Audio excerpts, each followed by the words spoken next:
Young An Min Gaeol is bruised, bleeding, and entirely broken when a familiar voice cuts through the pain. She cheerfully asks to walk home and everything changes. Intertwining her clean fingers with his battered ones, the girl makes a fierce promise to never let him go.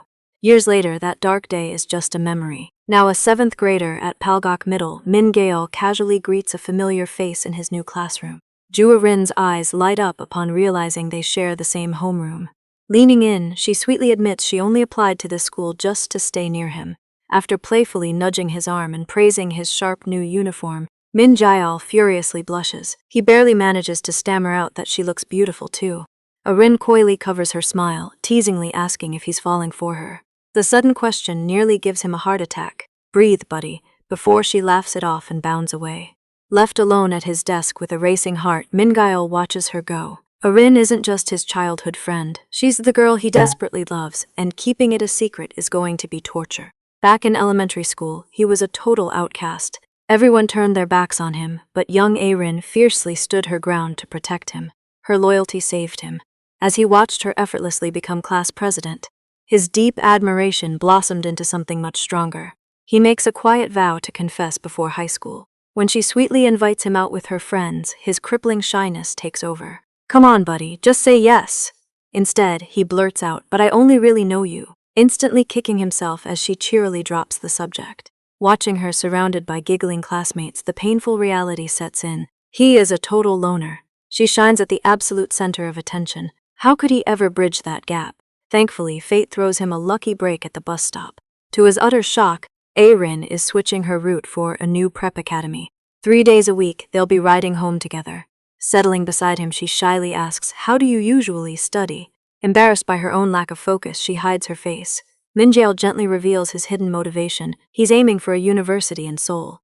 Rin smiles, assuming they'll just attend a nearby local high school together. Still, she genuinely believes he's smart enough to make it to the capital, leaving him completely flustered. "I want to go to the same school as you." Panic sets in as he blurts it out. Did he just expose his feelings? Thankfully, she just laughs brightly, cheering that they should study hard together. Their tri-weekly bus rides quickly become a cherished routine. He patiently helps with her tricky math equations, while she distracts him by gushing over a handsome movie star's amazing smile. Desperate to impress, Min Gaeol tries styling his hair like the actors. It completely backfires when Rin innocently asks if it's unwashed. Oh man, the secondhand embarrassment. Humiliated, he realizes he must truly change to stand beside her. By 8th grade, his quiet efforts pay off. Rin stops him in the hall to note his newfound cheerfulness. Tucking a lock of hair behind her ear, she bashfully admits that his smile is actually really pretty. Staring at the ceiling that night, his mind races. She has never complimented him like that. If a bright expression makes her look his way, he is never going to stop smiling. His newfound confidence completely shatters the very next day. Rin suddenly sits alone on the bus, hiding her flushed, distressed face as she quietly asks for space. Did he come on too strong? Blindsided, he spends the entire walk home agonizing over his imaginary mistake, utterly terrified that he ruined everything. But the real problem isn't her. Rushing through his front door with puffy eyes, his parents immediately sit him down to drop a devastating bombshell. His dad's job is forcing the family to permanently relocate to the capital. Breaking the sudden news that night feels like swallowing glass. Seeing Rin hug her knees in despair, Min Gaeol desperately fights back tears. Why now? Things were just starting to go perfectly. Before he can completely break down, she fiercely grabs his hand. Rin demands he keep in touch, promising that if they both study hard enough for top universities, they will meet again. "You better keep that promise, man." And just like that, the two 8th graders are pulled miles apart. Years pass in the bustling capital, but her tearful promise keeps his lonely heart tethered right where he left her. Throwing himself into his studies in the city, Min Gaeol dreams of their reunion. If he keeps his promise, maybe he can finally confess. But when high school hits, Rin abruptly stops contacting him. By 12th grade, the painful radio silence hasn't hardened his gentle heart.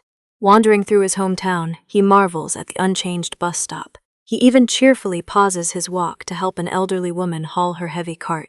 Spring brings a massive shift when his family permanently relocates back home. Stepping into Sangok High as a senior transfers, he politely introduces himself. Flashing a confident smile, he instantly leaves his new female classmates completely swooning. When a curious boy eagerly asks about his past, Min Jae smoothly names their old middle school. The teacher quickly steps in to start the lesson, pointing the handsome newcomer toward an empty desk. Does he still hope to see her? Settling in, his dark eyes immediately scan the classroom. But Erin isn't there. She enrolled at a different local high school, leaving his lingering hopes quietly dashed. When nosy classmates press him on why he left the bustling capital, Min Jae smoothly blames his father's recently closed business. In truth, he fought his parents tooth and nail to move back for one single reason. During a casual game of pickup basketball, he finally bites the bullet. Pausing to catch his breath, he casually asks the group if anyone has friends at Useok High who might know Jua Rin. The court instantly goes dead silent. The other boys exchange awkward, hushed whispers before dropping a massive bombshell. She isn't at Useok at all. She actually transferred to Sangok 2 years ago. His heart absolutely leaps. She is right here in the same building. But his wild excitement violently crashes when a classmate awkwardly warns him that she's currently on the verge of dropping out. Are you kidding me? Dark rumors claim she was expelled from her old school for causing serious trouble, and she hasn't attended class in days. Walking home in a total daze, Min Jae refuses to believe it. What on earth happened to the bright, ambitious girl who promised to meet him in Seoul? Trudging home, Min Gyeol endlessly agonizes over whether their lost contact somehow derailed her perfect life.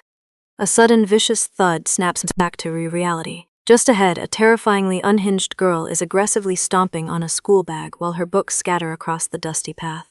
Totally freaked out by the wild display, he decides to play it safe by silently sneaking past her. Nope, not today. Before he can even attempt to slip away, the furious stranger violently snatches his sleeve, stopping him dead in his tracks. His breath abruptly hitches upon catching sight of a painfully familiar name scrawled on a discarded notebook. Jua Rin. Could this really be her? He desperately searches her disheveled figure for the angelic, popular class president who once radiated such bright, infectious energy. The trembling girl finally looks up, revealing a pretty face that is thoroughly stained with desperate tears. It genuinely is Erin, and she is fiercely clutching his wrist like an absolute lifeline. Seeing his beautiful childhood crush looking so utterly shattered makes his chest painfully tighten. Just what on earth happened to her? We jump back to their freshman year of high school. Min Jae and Erin are celebrating their finals rankings over a late-night call, and she warmly credits her stellar grades to him. If it weren't for you, I never would have done this well. He bashfully deflects the praise. But Erin insists that having a friend chasing the exact same goal is her biggest motivation. They chat about how much they've both grown and dream of attending the same university one day. Min Gyeol smiles softly. I can't wait to see you. But the line suddenly goes quiet. Erin has drifted off to sleep mid-sentence. Min Jae stares at his screen in surprise as the call timer ticks past 59 minutes. Hearing only her soft breathing, he hesitates. Should he stay on the line a little longer? We've all had those late-night calls where you just can't bear to hang up. Ultimately, he politely ends it, drifting off with a goofy smile. He has no idea that sweet, ordinary night will be their final phone call. As summer break comes and goes without a single text from her, Min Jae is left staring at his empty screen. Why is she suddenly so unreachable? At first he assumes she's just busy, but as a week turns into a month of complete silence, worry begins to gnaw at him. He checks his phone every night, pacing the empty track field, but her line is completely dead. Frantic, he digs through old yearbooks, realizing with a sinking feeling that they share no mutual friends. It's terrifying how easily someone can just disappear. Did he do something wrong? As the seasons blur by, Min Gyeol lies awake at night, replaying their final hour-long phone call. All that shining anticipation vanished in a single breath. He just wants to see her again. If by some wild miracle they ever cross paths, what is he even supposed to say? The answer to that question dies in his throat. Snapped back to the present, his heart hammers as he stares at the disheveled girl desperately clutching his sleeve. Her hair is unkempt, and her eyes carry a heavy, unrecognizable shadow. She is nothing like the bright student he knew, but beneath the tears and that defensive glare, it's unmistakably her. After 5 agonizing years, he has finally found Erin. He's completely paralyzed, his mind racing with a million desperate questions. But before he can utter a single word, Erin abruptly jerks her arm away. She glares at him defensively, her voice dripping with hostility as she demands to know what he wants. Swallowing his frantic thoughts about her forced transfer and vanished messages, Min Jae tries a gentle smile. He decides to start simple. Pointing to his chest, he cautiously introduces himself. Do you happen to remember me? For a tense moment, Aaron just stares blankly. Then recognition hits, followed instantly by raw, undeniable panic. She clutches her jacket like a shield and abruptly bolts down the path. She doesn't make it far before tripping and crashing hard onto the concrete. Min Jae-il instinctively rushes forward, frantically digging into his bag for a bandage. But Aaron scrambles backward, fiercely screaming at him to stay away. He freezes in his tracks. The harsh rejection definitely stings, but seeing her scraped and terrified hurts even more. Still, this chaotic reunion is just the beginning. I mean, what are the odds? Min Jae-il soon discovers a wild twist of fate. They've been placed in the exact same senior homeroom. Realizing her sudden transfer to Sangak High lines up perfectly with the exact moment she ghosted him, Min Jae-il desperately probes his new classmates for clues. They quickly admit she always gave off a strange, unapproachable vibe. According to them, Aaron never initiated conversations and seemed completely empty inside. It's heartbreaking how quickly a classroom can cast someone out. By their second year, she was totally isolated, eventually skipping classes altogether. When he presses them about why she left her old school, the guys hesitate, bringing up some highly unpleasant rumors. Suddenly, one of them stops mid-sentence, recalling Min Jae-il's earlier claim that they knew each other. A memory of her radiant, carefree smile flashes through his mind. "Very close," he answers firmly. Surprised by his serious tone, his classmate immediately shuts down the gossip, advising Min Jae-il to ignore the baseless whispers entirely. As the guys awkwardly apologize, a heavy guilt settles over him. Did she endure all these awful judgments entirely alone? He asks if she still attends class, only to learn she secretly slips into the counseling room, making her almost impossible to track down. Desperate for any lead, Min Jae-il's classmates point him toward Gina, a girl from class 2 who went to their middle school. Supposedly, she ran in the same circles as Aaron's old friends. His face instantly lights up with hope. Down the hall, Gina is busy fending off her teasing friends. They're relentlessly prying into her past with the handsome new transfer student. Flustered, she loudly insists they were never close and that she barely even remembers him. Her frantic defense is perfectly interrupted when a classmate announces Min Jae-il is right outside looking for her. Shoved into the hallway by her giggling friends, a blushing Gina tries to cool her burning cheeks. He corners her on the stairwell, politely asking if she has a moment to talk about their middle school days. But Gina's focus is entirely elsewhere. Peeking up at him, she shyly asks if he actually remembers who she is. Desperate to be polite, Min Jae-il proudly confirms she's Gina from Palgok Middle. When she awkwardly prompts him for more, his mind goes totally blank.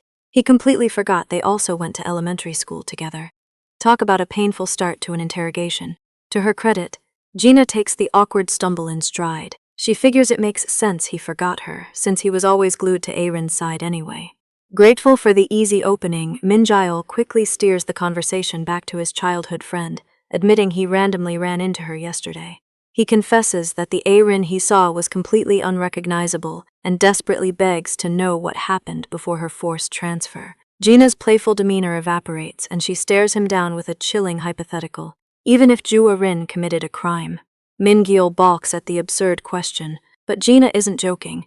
She completely challenges his perception of the girl they both grew up with. Did he actually know her at all? Honestly, that's a fair point. Gina reminds him that Aaron never once opened up about her family or her inner struggles. A heavy silence falls between them as Gina implies that Aaron's secretive nature is exactly why things went so terribly wrong. Frustrated by these cryptic hints, Min Jae-il steps right into her space. He firmly demands to know what in the world actually happened to her at Useok High. Gina's expression darkens as she reveals the horrifying truth.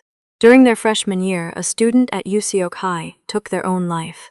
But the truly chilling detail? Aaron was standing right there and didn't immediately report it. When questioned, she offered zero details, stubbornly insisting the victim made their own choice. The case was officially closed as a suicide, but the suspicion never washed away. Min Jae-il goes completely pale as Gina delivers the final, devastating blow. Because she was found standing over the lifeless body covered in blood, everyone at her old school firmly believes Aaron is a murderer. Min Jae-il is left entirely frozen. Gina confesses she only shared this horrific rumor because she assumed he would brush it off, asking, "Would you even believe me?" His loyalty remains unshaken, knowing there is absolutely no way she could be a killer. Tuning out the morning lecture, he desperately maps the timeline in his notebook. A student took their own life, and Aaron was found right at the scene. But instead of defending herself, her silence allowed the vicious murder theories to fester. Chewing his pen, a chilling realization grips him. The tragedy happened precisely when she mysteriously severed all contact with him.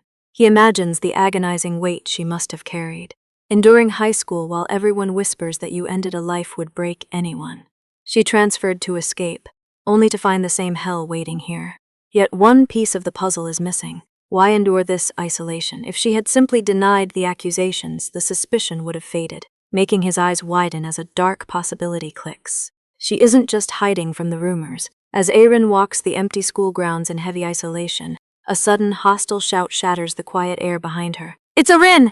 Catching sight of Aaron walking quietly across campus, Min-gyal finally realizes she's been secretly attending school through the counseling office. He refuses to let her endure this alone.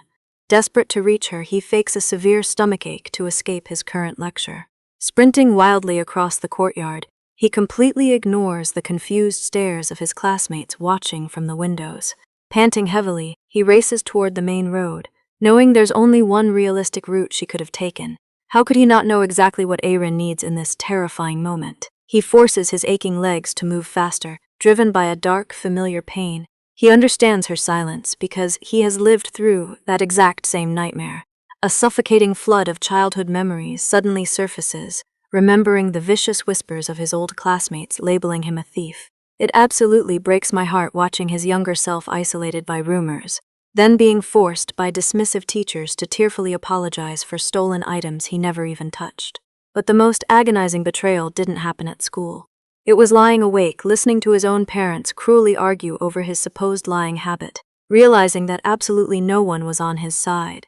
Surviving middle school, without a single ally, made every day a living nightmare. The relentless isolation became so suffocating that young Min-gyal genuinely wanted everything to just end.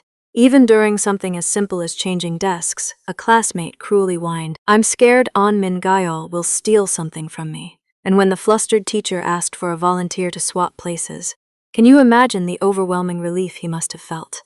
Only one person raised their hand. Ignoring the vicious gossip, a cheerful young Aaron marched right up to his desk with a bright smile. She reached out when he was drowning. Snapping back to the present, he pants heavily as he searches the streets. He knows exactly what she needs right now. Not a grand gesture, but just one single person willing to stand by her side and actually listen. Racing into an underpass, he finally spots her retreating figure and desperately shouts her name. Startled, she turns around to see him gasping for air as the first heavy drops of rain fall. Locking eyes with the girl who once saved him from his darkest moments, he silently vows to return the favor. This time he will be her unwavering shield against the world. Catching his breath in the damp underpass, Min-gyal desperately scrambles to find the right words. But before he can even start, Aaron nervously breaks the silence, asking if he actually transferred schools just to find her. He blinks in surprise as she hurriedly explains her family moved back to Seoul. Blushing slightly, she confesses she genuinely wanted to see him again, a sweet admission that leaves him entirely flustered. But her soft expression quickly crumbles into guilt. Bowing her head, she solemnly apologizes for abruptly cutting ties in 10th grade, admitting she ignored all his desperate calls on purpose. Stepping past him toward the heavy downpour, she bitterly whispers that she hoped never seeing him again would just end things between them. It absolutely shatters me seeing her punish herself like this. Suddenly, she grabs his wrist and presses his palm firmly against her cheek. With a heartbroken voice, Aaron begs him to slap her until his anger fades. Once he feels better, she insists he can just abandon her like a stranger. Min-gyal is left completely stunned. Does she really think a few missed calls are what this is about? She has no idea he knows about the murder rumor, mistakenly assuming he's just holding a bitter grudge over a broken friendship. Clenching his trembling fists, Min-gyal sees right through her robotic apologies. Hearing her softly beg for punishment just to make him feel better completely shatters his heart. He is utterly horrified by the empty, broken look in her eyes, realizing she genuinely believes she deserves his hatred. Grabbing her shoulders to stop her downward spiral, he loudly vows he would never do a single thing to hurt her. Can you imagine carrying that kind of gratitude for years? He passionately confesses she is the absolute only reason he survived his own darkest days. Staring into her wide, startled eyes, he admits he didn't come here to hold a grudge. He studied relentlessly and dragged himself out of his nightmare just because he desperately wanted to see her again. The pouring rain echoes through the quiet underpass. Gently, he asks if she severed ties because of a specific incident. Erin's breath catches in pure terror. Panicking, she turns her back to flee the sudden confrontation. But Min Jaeol refuses to let her suffer alone in the dark anymore. Calling out to her retreating figure, he finally drops the heavy secret. Gina already told him everything about the tragedy at her old school, and the horrific murder rumors completely ruining her life. The heavy revelation hangs in the damp air. Min-gyeol desperately insists that despite the horrific gossip, he absolutely knows she didn't kill anyone. Startled, Erin casts a guarded glance over her shoulder, quietly asking how he can be so sure. He freezes, his mind racing.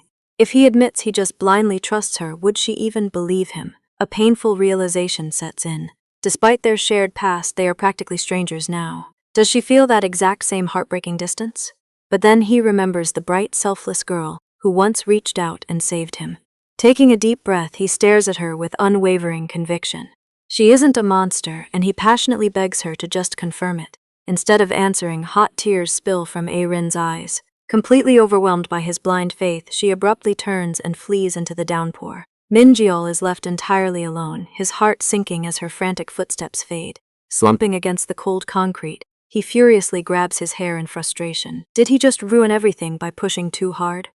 After a moment of bitter doubt, a quiet resolve settles over him. She hasn't changed at all. She's simply locked away her bruised heart. Now, he just has to figure out how to make her smile again. Stumbling through the torrential downpour, Erin can't escape Min-gyeol's voice. His desperate assurance that she isn't that kind of person replays over and over, shattering her carefully built walls. Clutching her damp shirt, she gasps for air between heavy, heart-wrenching sobs. This overwhelming, agonizing vulnerability is exactly what she was so deeply terrified of facing. Collapsing by the desolate roadside, she bitterly admits this intense emotional turmoil is precisely why she tried to cut him out of her life forever.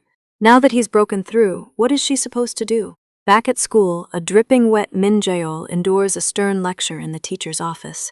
The instructor lets his absence slide this once, but the boy's mind is miles away, entirely focused on whether Erin made it home safely. Wandering the halls, he debates asking the counselor about her return. Before he can decide, he bumps into his classmate Gina, whose friends immediately notice his soaked uniform. Gina easily pieces together exactly why he was outside during third period. But before she can confront him, Min-gyeol awkwardly asks if they can talk alone. Her friends excitedly shove Gina forward and ditch them, completely misreading the heavy mood. Oh, to be a fly on that wall. Dropping the friendly act, Gina gets straight to the point. She saw him bolt, and she already confirmed Erin was on campus today. She leans in, eyes narrowing. Don't tell me. Did you go after Ju Erin? Instead of denying it, Min-gyeol rubs his neck with a goofy, love-struck smile, bashfully admitting they barely got to talk. Gina stares at him in sheer disbelief. Seriously, is this really the time to act shy?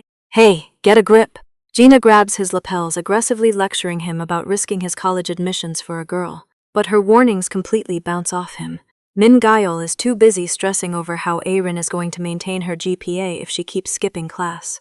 Snapping back to reality right as Gina is about to lose her temper, he ignores her scolding entirely. Instead, he looks at her with desperate, pleading eyes and asks for a massive favor. When the school day ends, Gina tells her usual group to hit the stores without her. Pressed for a reason, she casually drops that she has business to handle with Min Jaeol. Her friends instantly swarm her, squealing in absolute delight about Gina supposedly landing her first boyfriend. I mean, can you really blame them for jumping to conclusions? Flustered, she fiercely shouts, "No, of course not," and insists he just wanted to ask about their middle school days. Even as she brushes off their teasing, her expression softens. She lets out a quiet sigh, her mind already drifting back to his desperate curiosity about Erin. Before agreeing to this after-school rendezvous, Gina needed absolute proof of his intentions. Back in the hallway, she bluntly asks, "Do you like Ju Erin?" She strictly warns him not to treat this like a game. A person died in that incident, she reminds him, but the sheer sincerity in his eyes catches her completely off guard. Tears well up as Min-gyeol desperately confesses his unwavering faith in the girl. "I want Erin to be able to smile like she used to." Moved by his raw vulnerability, Gina finally caves and promises to help. Now waiting for him to grab his things, she can't help but marvel at the shift. He really feels like a completely different person. When Min-gyeol arrives in a dry gym jacket, he casually offers to share his umbrella. Walking together through the downpour, Gina doesn't hold back, bluntly reminding him that middle school Min Gyeol was a friendless kid with zero social skills. What on earth happened to him in the years since? Honestly, I'm just as curious. Min Gyeol gazes out at the puddles, his outgoing demeanor suddenly faltering as he struggles to find an answer. He doesn't hold back the truth. Min Gyeol completely rebuilt his life from the ground up, waking at dawn to exercise, studying relentlessly, and forcing himself to learn how to socialize. I wanted to become someone who was a good match for Aaron, he explains with a bright, easy smile. The sheer magnitude of his lifelong devotion leaves Gina completely speechless. Honestly, who wouldn't be moved by that? Her mind immediately flashes back to their second year of middle school. Back then, Aaron would regularly turn down trips downtown with her friends just to attend her after-school academy. But when classmates asked why she never took the convenient shuttle bus, Aaron fumbled for flimsy excuses. Watching her friend's nervous rambling, a young Gina easily saw right through the act. Aaron was just using the commute as an excuse to walk with Min Gyeol. The moment Gina and the rest of the class started mercilessly teasing her about falling for the quiet nerd, a mortified Aaron desperately clamped a hand over Gina's mouth. "You are being too loud," she shrieked, her beet-red face betraying everything. She totally had it bad for him. Flustered beyond belief, a beet-red Aaron had bolted down the hall. Snapping back to the present, Gina casts a sideways glance at the oblivious boy beside her. Yeah, she's definitely taking that little secret to the grave. When he asks how long they've been close, Gina proudly claims she was Aaron's first friend when the girl transferred in second grade. Min Gyeol blinks in genuine surprise, having absolutely no idea she was a transfer student. Scolding his oblivious nature, Gina sighs in sheer disbelief. But his expression quickly turns serious as he pivots to the heavy rumors surrounding Aaron. Did Gina hear about the tragedy directly from her? Shaking her head, she admits the grim gossip came from a former classmate now at Useok High. Halting her steps, Gina voices the dark question that has been quietly bothering her. Just what exactly was Aaron's relationship with the student who died? Neither of them knows the real answer, their shared silence heavy with speculation. Desperate for a lead, Min Gyeol asks who might have the full story. Gina taps her chin thoughtfully. High schoolers might gossip, but surely her family would know best, perhaps a younger sibling. Min Gyeol freezes, completely blindsided by the revelation. A sibling? Min Gyeol echoes, completely stunned by the sheer possibility. Gina admits it is mostly just a wild guess. Back when Aaron first transferred, Gina overheard her mother hoping someone named Dare would attend the same school. Of course she could just be a cousin, but Aaron always kept her home life strictly off limits. Returning to his apartment, Min Gyeol gazes at his own family photos, a heavy realization sinking in. He had never even tried to imagine her life behind closed doors. If she really does have a younger sibling, what must they be feeling watching her current downward spiral? Desperate for any connection, he immediately asks his mother if she remembers Aaron's parents. She draws a total blank. Instead, her maternal radar zeroes straight in on him. Why has he been looking so miserable lately? Talk about a sudden interrogation. She didn't agree to move back here just to watch him revert to his gloomy middle school self. Delivering a stern reality check, she sharply reminds him of their deal. He swore this return wouldn't ruin his life, and if his midterm scores slip, there will be major consequences. Stepping into her apartment, Gina barely has time to take off her shoes before her family starts interrogating her. Spotting her flustered face, her younger brother immediately begins teasing her about secretly seeing a boy, much to her mother's dismay. Gina vehemently denies the accusations and threatens her annoying sibling before storming off. Ah, the classic family dynamic. But before she reaches her door, a sudden thought stops her. Turning back, she asks her brother if anyone named Judere goes to his middle school. He sighs in exasperation. Didn't they already go over this? He previously checked every local campus and found absolutely zero trace of that name. Collapsing onto her mattress, an exhausted Gina silently reviews her conversation with Min Gyeol. Did she accidentally let something dangerous slip? His desperate, probing questions about the tragedy are still fresh in her mind. Some secrets are simply too devastating to share. Remembering her old friend's hidden past, Gina vows to keep the grim truth permanently buried. If Min Gyeol learned what really happened back then, even his unwavering devotion might completely shatter. Years ago, during their first year of middle school, Min Gyeol faces a sudden moment of panic when his transit card loudly declines on the bus. Luckily, his classmate Aaron steps up, smoothly paying for both of their tickets. As they settle into their seats, he anxiously insists on paying her back down to the exact coin. Waving off the trivial amount, she playfully suggests he can settle his debt just by showing her his class notes. A pretty sweet deal, if you ask me. Touched by her easygoing favor, he earnestly calls her incredibly kind. The simple compliment completely catches her off guard. She immediately points a defensive finger, scolding him for throwing such a weighty word around so easily. If people overuse it, she argues, it loses all its meaning. To her, genuine kindness isn't just a common trait, but a precious, rare talent that she deeply admires and desperately hopes to embody herself. When Minjiao softly insists that she is already kind enough, her cheerful demeanor evaporates. Why does such an innocent compliment hurt her? Staring blankly out the window, she quietly murmurs that she really isn't. Calling his name to break the heavy silence, she turns back with a bright, teasing smile. She claims there's a foolproof trick to knowing someone's true nature. You can always tell just by looking into their eyes. Taking the bait, Mingail playfully points to himself. Then what about me? Can you check? She agrees without hesitation, pushing back his bangs and leaning in so dangerously close that his false confidence completely shatters. He immediately freezes as she peers intensely into his face, softly murmuring his name. Just as she is about to deliver her verdict, their bus violently hits a speed bump. Gravity throws her right into his chest. For a breathless, terrifying second, they are tightly tangled together until he nervously manages to ask if she is all right. They quickly scramble apart, settling back into a heavy, pounding awkwardness. Was she actually seeing something real? As he reflects now, he admits he never got an answer that day. Back in the present, that unfinished memory still lingers. Stepping into the morning classroom, his gaze easily finds Erin resting quietly at her desk. Before he can even say hello, a loud classmate throws an arm around his shoulder. The boy totally misreads Minjiol's urgent questions from yesterday, obnoxiously teasing him about secretly dating Gina. Hearing that word broadcast across the room, Erin visibly flinches in her seat. Minjiol desperately waves off the ridiculous rumor, but you have to wonder if the misunderstanding has already taken root. Shaking off the morning's awkward misunderstanding, Minjiol's mind drifts back to how things fell apart between them in middle school. After a mysterious short absence back then, Erin had returned to a completely shifted atmosphere. Instead of warmly welcoming her, the entire class acted like she didn't even exist. By their second year, the isolation is absolute.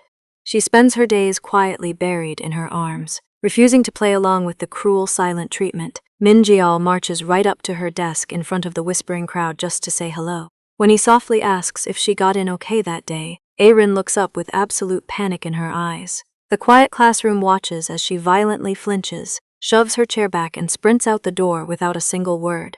He is left totally bewildered by her terrified flight. Later at lunch, his friends tell him not to take the harsh rejection personally. Even though they used to be close, they advise him it is much safer to just keep his distance. When Mingiol demands to know why, they hesitate. They casually bring up the dark, malicious gossip Gina had been whispering around the halls. Some people actually believe the terrible rumors. It makes your blood boil, doesn't it? If he tries to reconnect with Erin now, they warn, he will only end up ruining his own reputation. Despite the harsh warnings, he refuses to abandon her. Looking at the carton of soy milk in his hand, a heavy realization hits him. When Erin first befriended him with that bright smile, she must have bravely pushed through those exact same malicious stares. Determined to return the favor, he searches the entire school until he finds her hiding outside in the quiet sunlight. The moment she spots him, she flinches, ready to bolt. Frantic to stop her from running, he immediately holds out the drink as a desperate peace offering. He gently admits he noticed she avoided the cafeteria today and he couldn't let her go hungry. Her guarded eyes widen in sheer surprise. She murmurs a quiet thank you.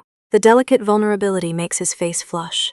Suddenly overwhelmed by his own pounding chest, he awkwardly excuses himself. He turns to retreat, but Erin softly calls his name.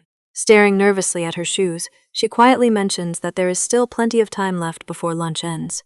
You have to admit, that is one incredibly brave invitation. They settle side by side on the secluded steps, but now his mind goes completely blank. What is he supposed to say? He finally has the exact quiet moment he's been craving, yet his racing pulse leaves him entirely speechless. As they sit in the quiet sunlight, Mingyol's thoughts inevitably drift to the dark shadow hanging over her. He knows she completely isolated herself after a devastating, unspoken incident, a horrifying tragedy where someone actually died. Though he aches to understand what happened back then, he refuses to pry and risk hurting her further. Searching for a safe lifeline to throw her, he awkwardly blurts out a random question about her study habits. Erin blankly admits she stopped trying a long time ago. Looking at her defeated posture, a heartbreaking clarity washes over him. The trauma didn't just push her away from their classmates. It made her entirely abandon their old shared dream of attending university together. Refusing to let her give up on her future, he leans in and makes a bold offer. He promises to tutor her himself. He earnestly insists that even though they took a massive detour, it isn't too late to chase that goal side by side. His brave, unexpected invitation, as he waits with a gentle smile. A fragile warmth returns to her wide eyes. Staring at his earnest face like she is seeing him for the very first time, she softly murmurs his name. Is she finally ready to let him back in? Leaning in dangerously close, Erin softly breaks the silence, murmuring that he is still just as kind as ever. The unexpected proximity makes his face flush. Before he can process her words, her eyes suddenly widen in shock. A shrill school bell violently shatters the fragile moment. They scramble apart in an awkward panic, clearing his throat to hide his pounding chest. Mingyul nervously suggests they head back inside.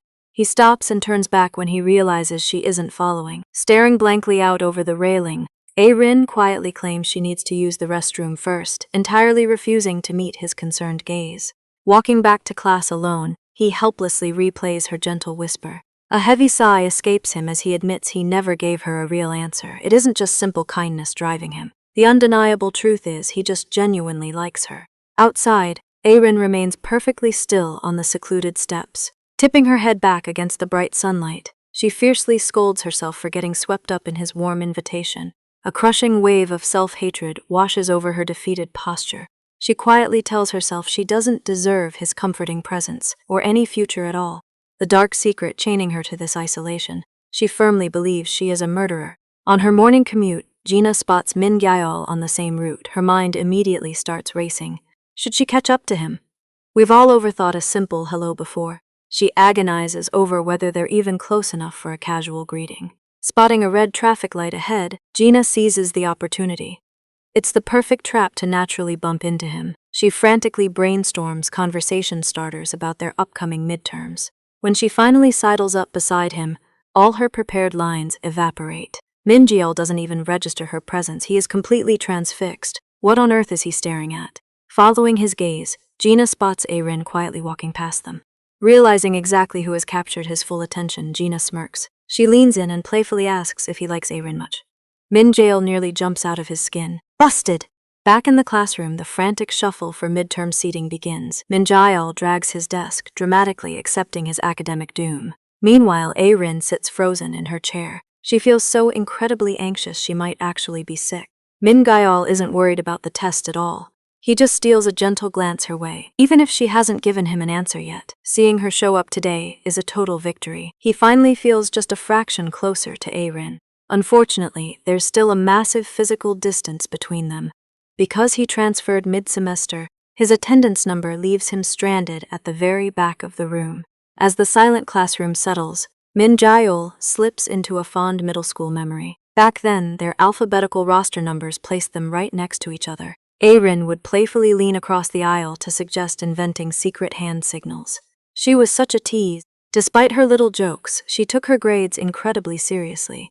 She'd frantically recite complex math equations until the teacher barked at her to clear her desk. When sudden panic wiped her memory clean, Mingyul secretly whispered the missing variables. He always had her back. He deeply admired her unwavering academic focus. Suddenly, the sharp ring of the starting bell yanks him away from his quiet daydream. It is time to face reality. The teacher begins distributing the thick, intimidating test packets.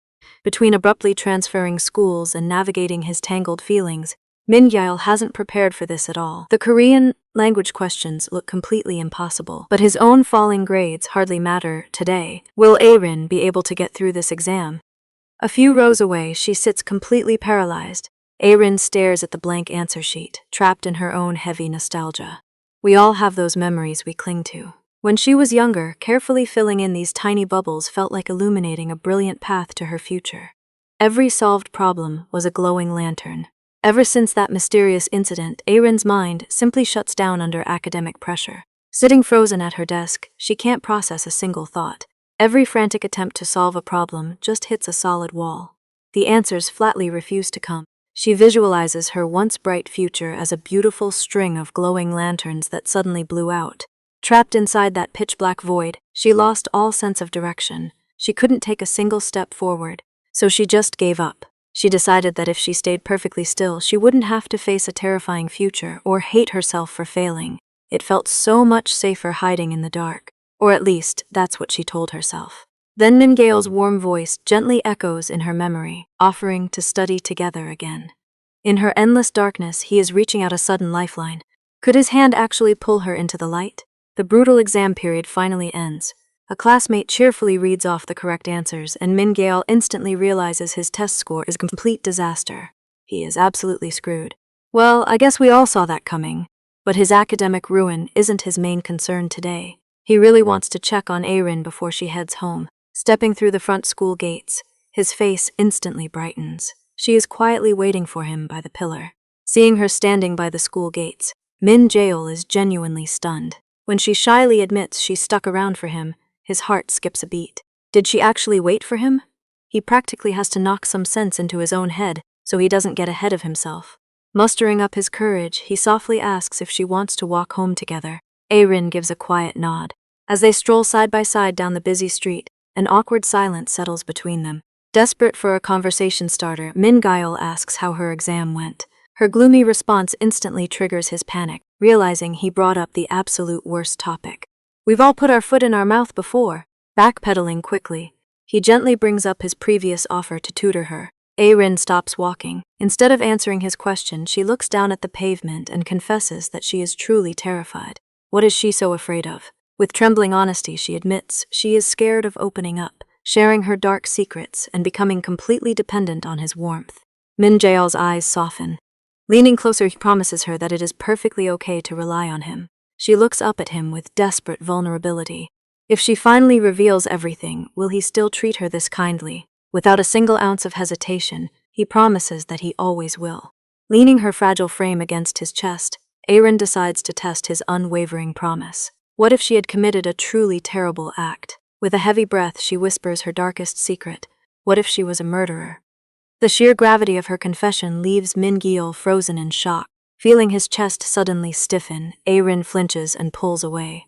A bitter, resigned sadness washes over her face, certain she crossed an unforgivable line. Mumbling a frantic apology, she turns and bolts down the sidewalk to escape her overwhelming shame.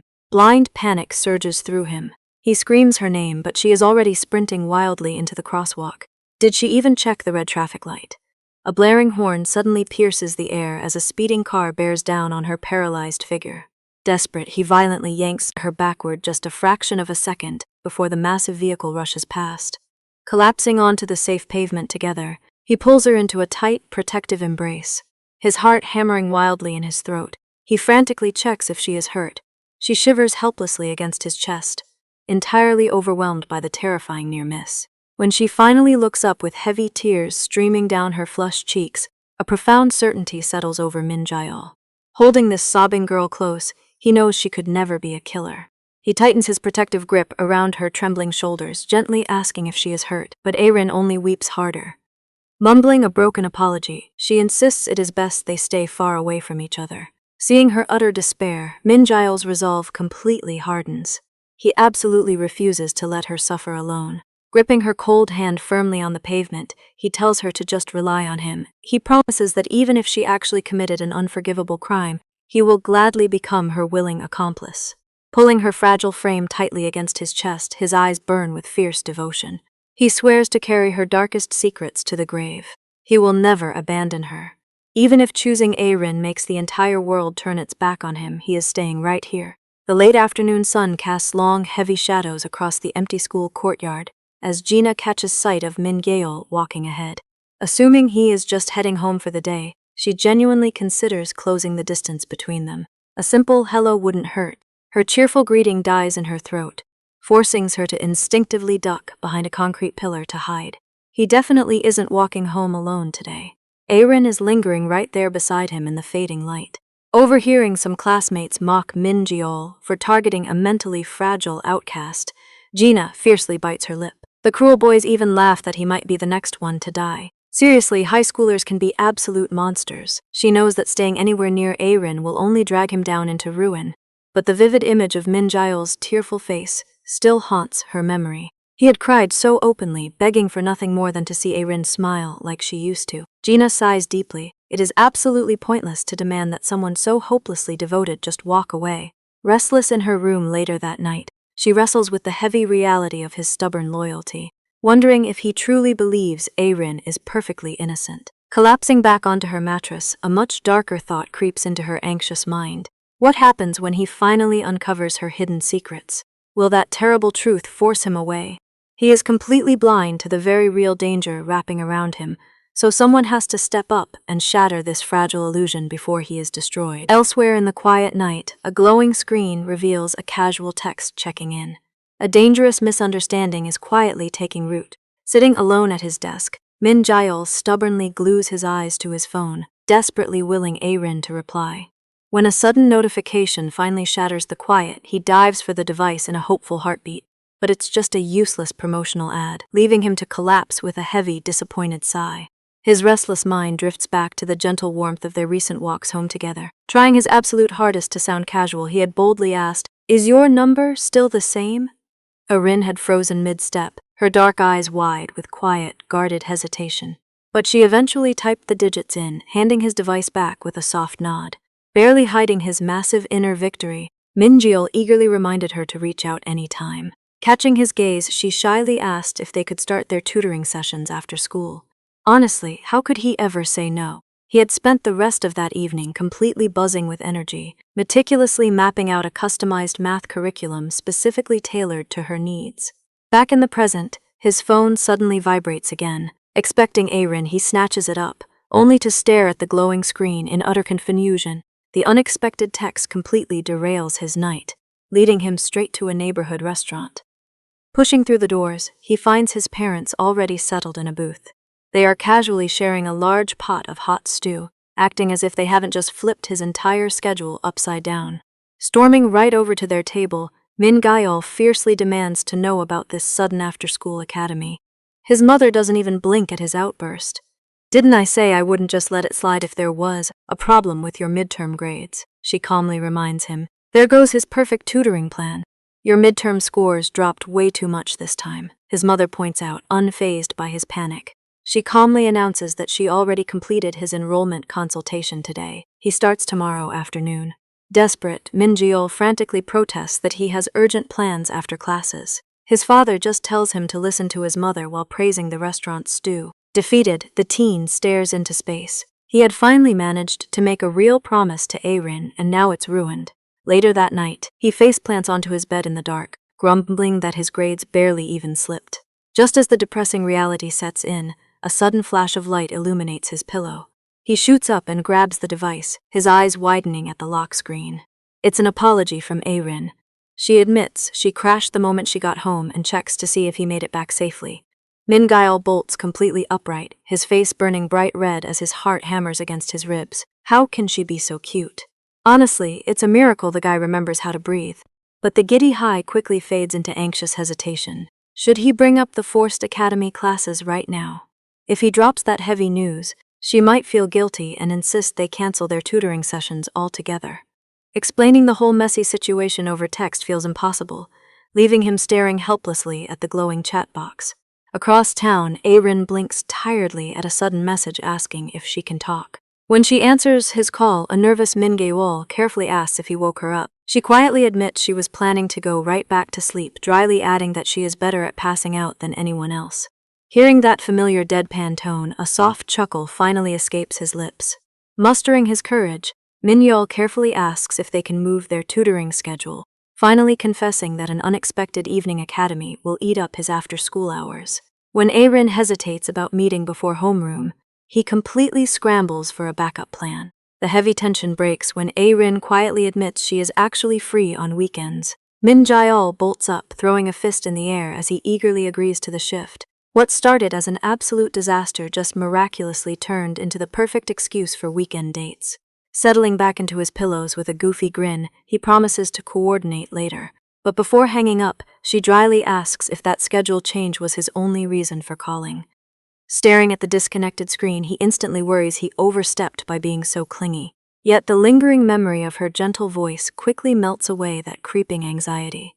A deep red blush floods his cheeks as he smiles fondly into the quiet dark. For just a fleeting second, it truly felt like their comfortable old bond was naturally returning. Across town, Erin isn't faring much better with her own messy feelings. Staring blankly at her ceiling, she suddenly groans and buries her flustered face in her hands. Who could possibly sleep after that? She dryly admits to the empty room that she is in massive trouble. The next afternoon brings a harsh dose of reality as Min Goyol arrives at the modest neighborhood academy. A cheerful staff member welcomes him, noting there are only 9 seniors in his prep class. I guess looking on the bright side, at least he won't run into too many familiar faces here. He settles into a quiet desk to work on his initial assessment, relieved by the peaceful atmosphere. The teacher cheerfully points out the complimentary snacks up front, but pauses when the classroom door suddenly swings open. A new student politely greets the instructor, instantly catching Min Jeol's attention. The teacher brightly announces that the newcomer also attends Sangok High School, cheerfully suggesting the 2 classmates get to know each other. Min Jeol glances up from his worksheet, freezing completely. Standing by the door, staring back at him in utter shock, is Gina. She nervously stammers out his name. Seriously, what are the odds? So much for avoiding familiar faces. Sitting in the tiny evening class at Songwon Academy, Gina can barely focus on the droning lecture. Her eyes keep darting across the room to the boy slouching quietly at his desk. Why on earth is Min Gyul here? It just doesn't make sense. She grips her pen tightly, briefly wondering if he specifically tracked her down. No, that's impossible. But before she can fully dismiss the thought, he leans close. Do you want to borrow some whiteout? He whispers. As she takes it, her suspicions flare right back up.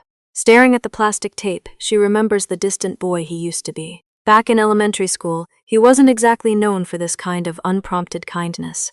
Could this sudden shift be a calculated effort just to get closer to Erin? Honestly, we've all overanalyzed a guy's motives before. Once they pack up and head into the hallway, Min Jeol casually shatters her complicated theories. He admits he had absolutely no idea she attended this academy.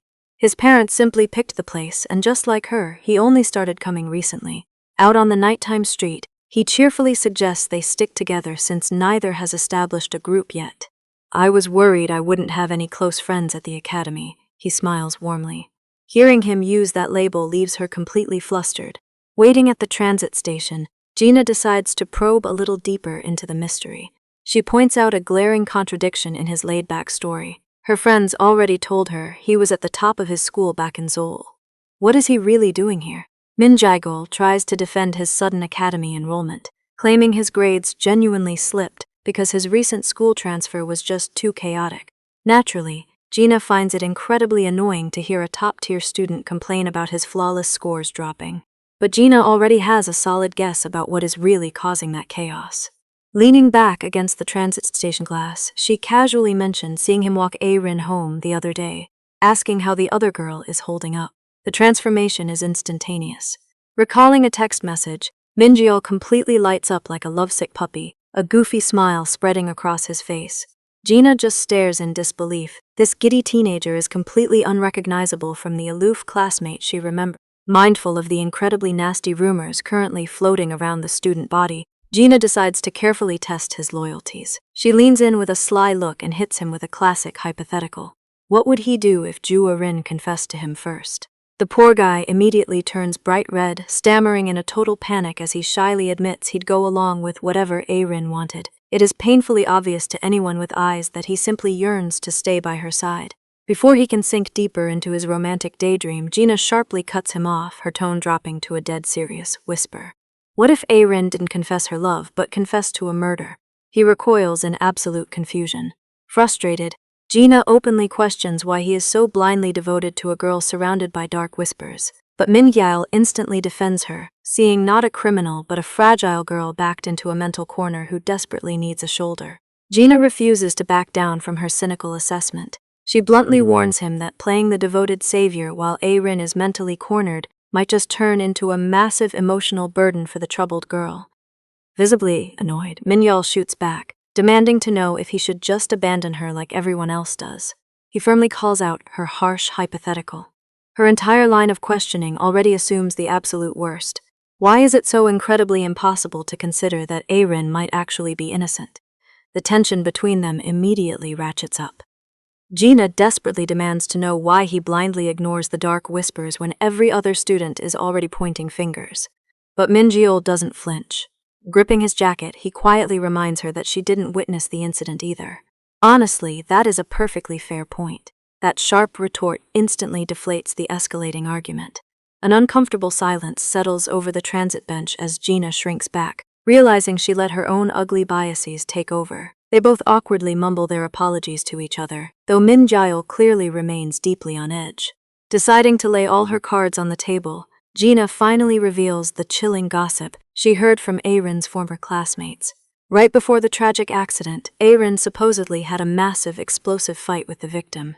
It was the very first time anyone had ever seen Quiet Girl completely lose control.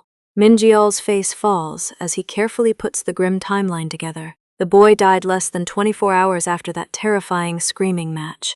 Gina stands over him, giving voice to the dark suspicion.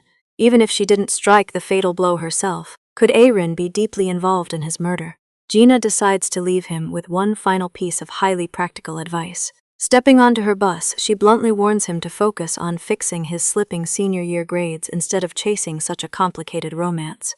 As the transit doors hiss shut, Min-jeol stands completely frozen on the dimly lit sidewalk. Gina's terrifying timeline is still ringing in his ears, but one specific detail finally clicks in his mind. The classmate who died was a boy. Watching him fade into the distance, Gina instantly regrets dropping such a massive bombshell. She only threw out that grim rumor because his stubborn, unwavering loyalty made her feel incredibly defensive. Leaning her tired head against the cool glass, she lets out a long sigh. She really has no right to judge his choices anyway. The next afternoon, Min-jeol finds himself wandering through a completely unfamiliar, quiet neighborhood. Staring down at a text message with vague cafe directions, he desperately tries to make sense of the confusing, winding streets. But Gina's sharp accusations from the night before keep echoing relentlessly in his head. Why is he the only one defending her? The memory triggers a sudden, unwelcome flash of guilt from his own middle school days. We've all got regrets we'd rather keep buried. Shoving his hand into his pocket, he firmly shakes off the feeling, absolutely refusing to let the past drag him down today. Just then, an elderly woman ahead of him drops her coin purse. Snapping right back to the present, Min-jeol immediately scoops up the quilted wallet from the pavement. He hurries after her, calling out a warm, polite greeting to get her attention. But as he holds out the lost item, the present fades, pulling him straight into a vivid memory. Back in 4th grade, it was a young girl with a pink backpack who had carelessly dropped her purse at a crosswalk. When a breathless Min-jeol finally catches up to return it, her face breaks into a brilliant, grateful smile. We all remember our first innocent crush, right? That simple, cheerful expression utterly short-circuits his young mind. A deep blush spreads across his cheeks as he watches her skip away, struck by how pretty she is. Rooted to the sidewalk, the smitten boy can only stare after her. Does this fascinating girl happen to attend his elementary school? Back in elementary school, Min-jeol is the quietest, most invisible boy in his entire grade. He vastly prefers fading into the background. While the rowdy boys crowd around the popular kid showing off a remarkably rare trading card, Min-jeol barely registers the loud, chaotic commotion. He has exactly one genuine friend. Sitting quietly at his wooden desk, Min-jeol watches as Jin-soo proudly fans out his own deck, desperate to show off his newest prized pull. Sadly for him, Min-jeol couldn't care less about shiny cardboard toys. It is painfully obvious Jin-soo desperately wants to ditch him and join the lively crowd at the center of the room. I honestly can't blame him, because who doesn't want to be popular? The next day, Min-jeol wanders the school hall and overhears the boys marveling over a lucky find. He stops dead in his tracks, recognizing the exact same metallic warrior glinting in the harsh hallway light. Min-jeol pieces the grim reality together and gently taps his friend's shoulder. Did Jin-soo actually lose the card he was so desperate to brag about yesterday? Jin-soo violently flinches, his round face paling with defensive sweat. Instead of admitting the humiliating truth about being pushed around, he awkwardly stammers out a pathetic lie. He weakly claims he simply gave the rare treasure away to a good friend. Before Min-jeol can question the flimsy excuse, the popular crowd swoops in to claim their new follower. The thief slings a heavy arm around Jin-soo's neck, happily dragging him off to lunch. With a hesitant wave, goodbye, Jin-soo walks away, leaving our quiet boy completely alone in the sprawling school. Min Jiol just can't shake the nagging details of the theft. He knows for an absolute fact that the tiny scratches on the popular kid's new card were completely identical to his friend's prized possession. Mustering every ounce of courage, Min Jiol corners the class bully in the hallway. He demands the truth. When he nervously asks where he got the rare trading card, the boy defensively claims he just found it at the playground. The flimsy lie only confirms his worst suspicions.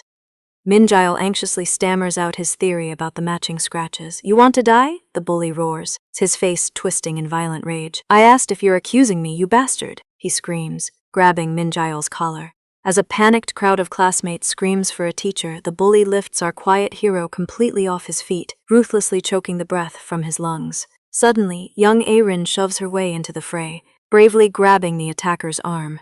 "What are you doing? Let go of him now," Arin yells, glaring the violent boy down without a hint of fear. Scoffing, the bully drops Min Jiol to the floor with a deadly threat. His tiny savior gently checks on him. Later that afternoon, Min Jiol sits at his desk, nursing his bruised pride, still racking his brain for a way to return the stolen treasure. Call me crazy, but when the bully rushes out for a game and carelessly leaves his locker open, it feels like fate. As a messy avalanche of books and loose papers spills onto the classroom floor, Min Jiol stares at the open locker. Could this be his perfect chance to secretly take the card back? The glossy card practically begs to be rescued from the dusty floor. Before he can overthink it, Min Jiol hastily snatches the treasure and shoves it in Pa's bag. His heart hammers wildly against his ribs. It isn't stealing if he's just returning it to its rightful owner, right? He rushes to the classroom, only to find the room completely empty. Jinsu has already gone home for the day. With no other choice, our nervous hero decides to hold on to the contraband overnight. Surely he can just hand it back tomorrow morning and everything will be fine. But the next morning, the classroom atmosphere is suffocatingly tense. The hulking bully is actually crying fake tears in front of their homeroom teacher. The stern man commands everyone to close their eyes. He announces that a cherished item was stolen yesterday, and he intends to find it. Every student is ordered to place their bags on their desks and put their hands up. Min Jiol freezes in absolute terror as the teacher issues a grim warning about the consequences of theft.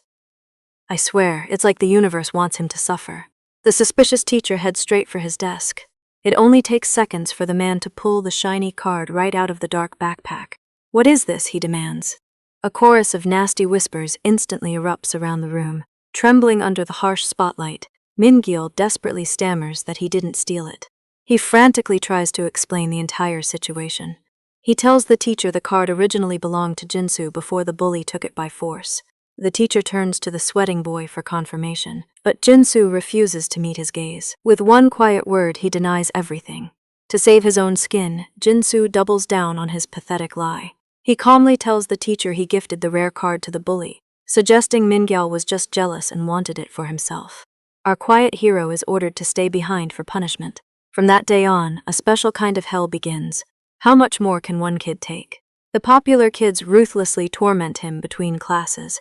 They snatch his belongings, loudly screaming for a teacher while accusing Min Jiol of trying to steal from them. But the ultimate betrayal stings the worst. The bully gleefully tosses Min Jiol's textbook over to Jinsu, ordering him to keep it away. Desperate to appease his new masters, his former friend chucks the book straight out the open window with a pathetic, whispered apology. Standing outside in the muddy puddles with his ruined textbook, Min Jiol completely internalizes the blame. I absolutely hate seeing him like this. He actually convinces himself he deserves this cruel isolation for meddling in the first place. He is entirely alone. That crushing isolation follows him right back into homeroom. During a scheduled seating change, his deskmate dramatically raises her hand and begs to be moved. She cruelly whines to the entire class that she's terrified the known thief will steal her things. The tired teacher asks if anyone is willing to swap places with the frightened girl. Just as Min Jiol braces for total humiliation, a cheerful voice breaks the heavy tension. It's young Arin, his fierce defender from the hallway. Slipping into the empty seat, she slides her book over with a warm, genuine smile. Still bracing for more cruel rejection, Min Jiol nervously asks if she isn't terrified he might steal her things too. Arin just blinks, casually asking why she would be. She softly reminds him of his own desperate defense from earlier, that he was only trying to return the card to Jinsu. Min Jiol is entirely stunned that someone actually listened to his side of the story. Staring at their shared textbook, he shakily asks why she believes him when the entire class turned against him. Arin pauses thoughtfully, letting the quiet moment stretch out. Then, with the warm afternoon sunlight catching her dark hair, she turns to him with a gentle, radiant smile. "You aren't that kind of person, are you?" she asks simply. In his suffocating, isolating darkness, those few sweet words mean absolutely everything to our young hero. I swear, her unwavering trust doesn't just pull him out of his crushing despair. It completely lights up his entire future. Back in the present, they meet at a quiet cafe for a weekend study session. Min Jae-ol warmly thanks Arin for the coffee, but she quickly dismisses it. She insists she owes him for sacrificing his entire weekend just to tutor her. When he suggests starting with math, Arin admits she has no idea where to even begin. Luckily, her new tutor is incredibly overprepared. Min Jae-ol proudly whips out a massive stack of books, revealing he's already mapped out a comprehensive study curriculum. He decides to test her memory on the limits of functions, handing her a practice problem. The bustling cafe fades away as they settle into a comfortable rhythm, fully focused on their work. 30 uninterrupted minutes pass in total silence. Breaking his concentration, Min Jae-ol twirls his pen and glances over. Is she managing to solve the tricky equations all right? He finds Arin completely engrossed, her hat pulled low as she diligently scribbles. A soft wave of nostalgia washes over him. The sight perfectly overlaps with his memories of her younger self. Arin hasn't changed at all. Suddenly, she looks up. "Is there something on my face?" she asks, prompting him to wave his hands in a flustered panic. "Oh no, I was just staring," he stammers. We all know he was utterly mesmerized, don't we? Shaking it off, Arin slides her notebook over for help. Min Jae-ol leans in, noting the problem is tricky, but as he explains the core concepts, his eyes drop to the margins of her page. Right next to the intimidating math graphs are tiny, adorable cat doodles. He smiles to himself. So cute. While Min Jae-ol eagerly introduces the next calculus concept, their peaceful little bubble is suddenly popped. 2 other students wander into the cafe, loudly stressing over their upcoming mock exams. The moment they glance over, Arin instantly shrinks into herself. She ducks her head and pulls the brim of her cap down tight, desperate to hide. Catching her sudden shift in posture, Min Jae-ol starts putting the puzzle pieces together. As the strangers openly whisper about them, it all makes painful sense. Her specific request for a remote neighborhood cafe, her constant absence from the busy school cafeteria, maybe even her missing days in class. Is she truly this terrified of being seen? Later that afternoon, they finally pack up their heavy books and stroll along the water. Hoping to gently coax her out of her shell, he warmly praises her quick progress, reminding her, "You can do it because you're Arin." Just as she begins to relax, his face lights up. He spots a bustling street food truck. Eager for a treat, he offers to buy them some spicy rice cakes. But the moment Arin sees the tight crowd gathered around the stall, sheer panic bleeds into her eyes. Desperate to escape the suffocating proximity of strangers, she quickly declines and hurries away. Poor guy, she didn't even notice his loud stomach rumbling. Watching her retreating figure, he realizes just how severely she avoids public spaces. But for Arin, this gripping anxiety isn't just a simple dislike of crowds. Her mind flashes back to a cruel confrontation, a harsh voice demanding, "Have you never considered that others might look at this relationship strangely?" The cruel warnings of their middle school classmates still echo in Arin's mind, a painful reminder of the rumors that once tore them apart. Watching her tense posture as she hurries away from the crowd, Min Jae-ol suddenly grasps the full picture. A heavy realization settles over him.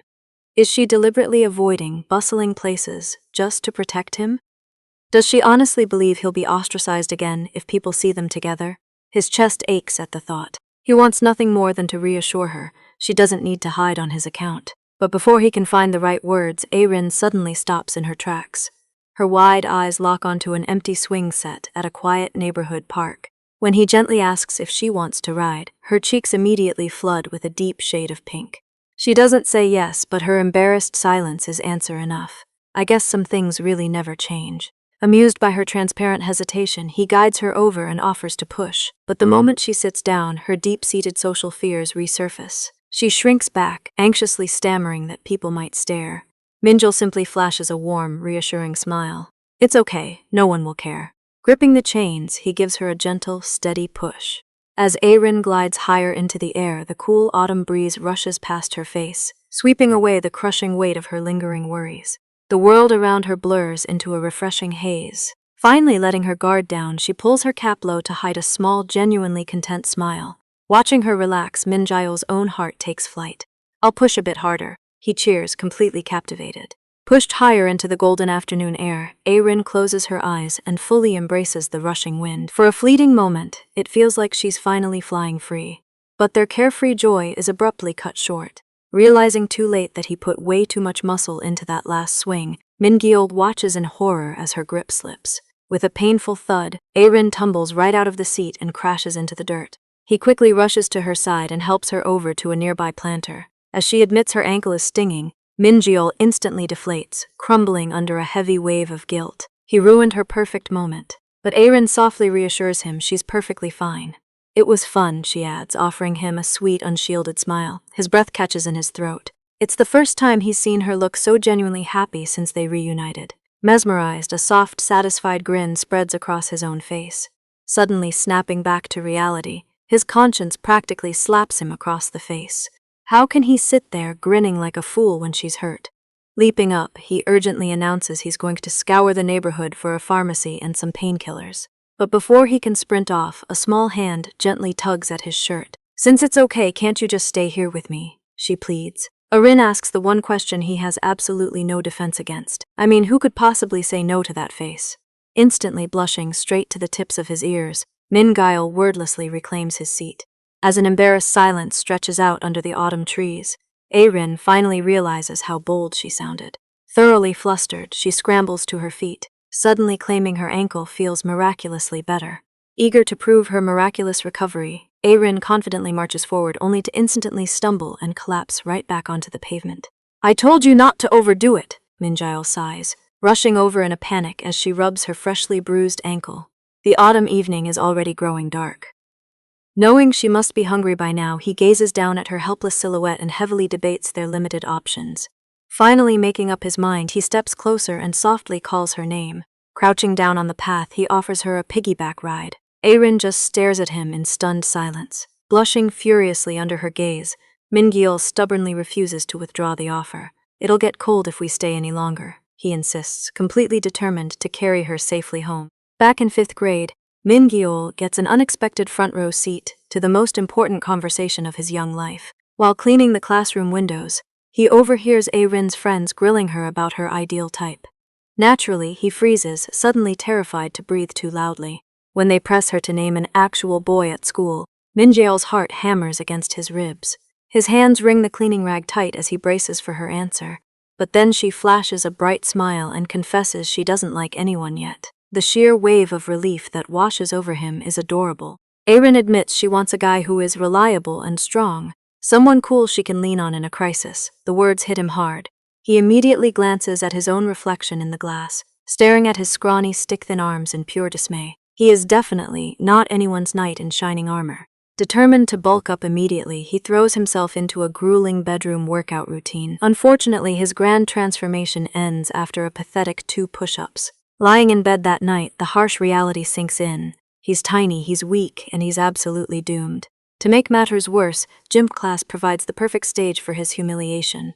Paired up for a lifting exercise, he gets matched with Baek Haimin, who demands to go first. Before Min Gyeol can even brace himself, Haimin hoists him into the air like a feather, loudly laughing. On Min Gyeol is crazy light!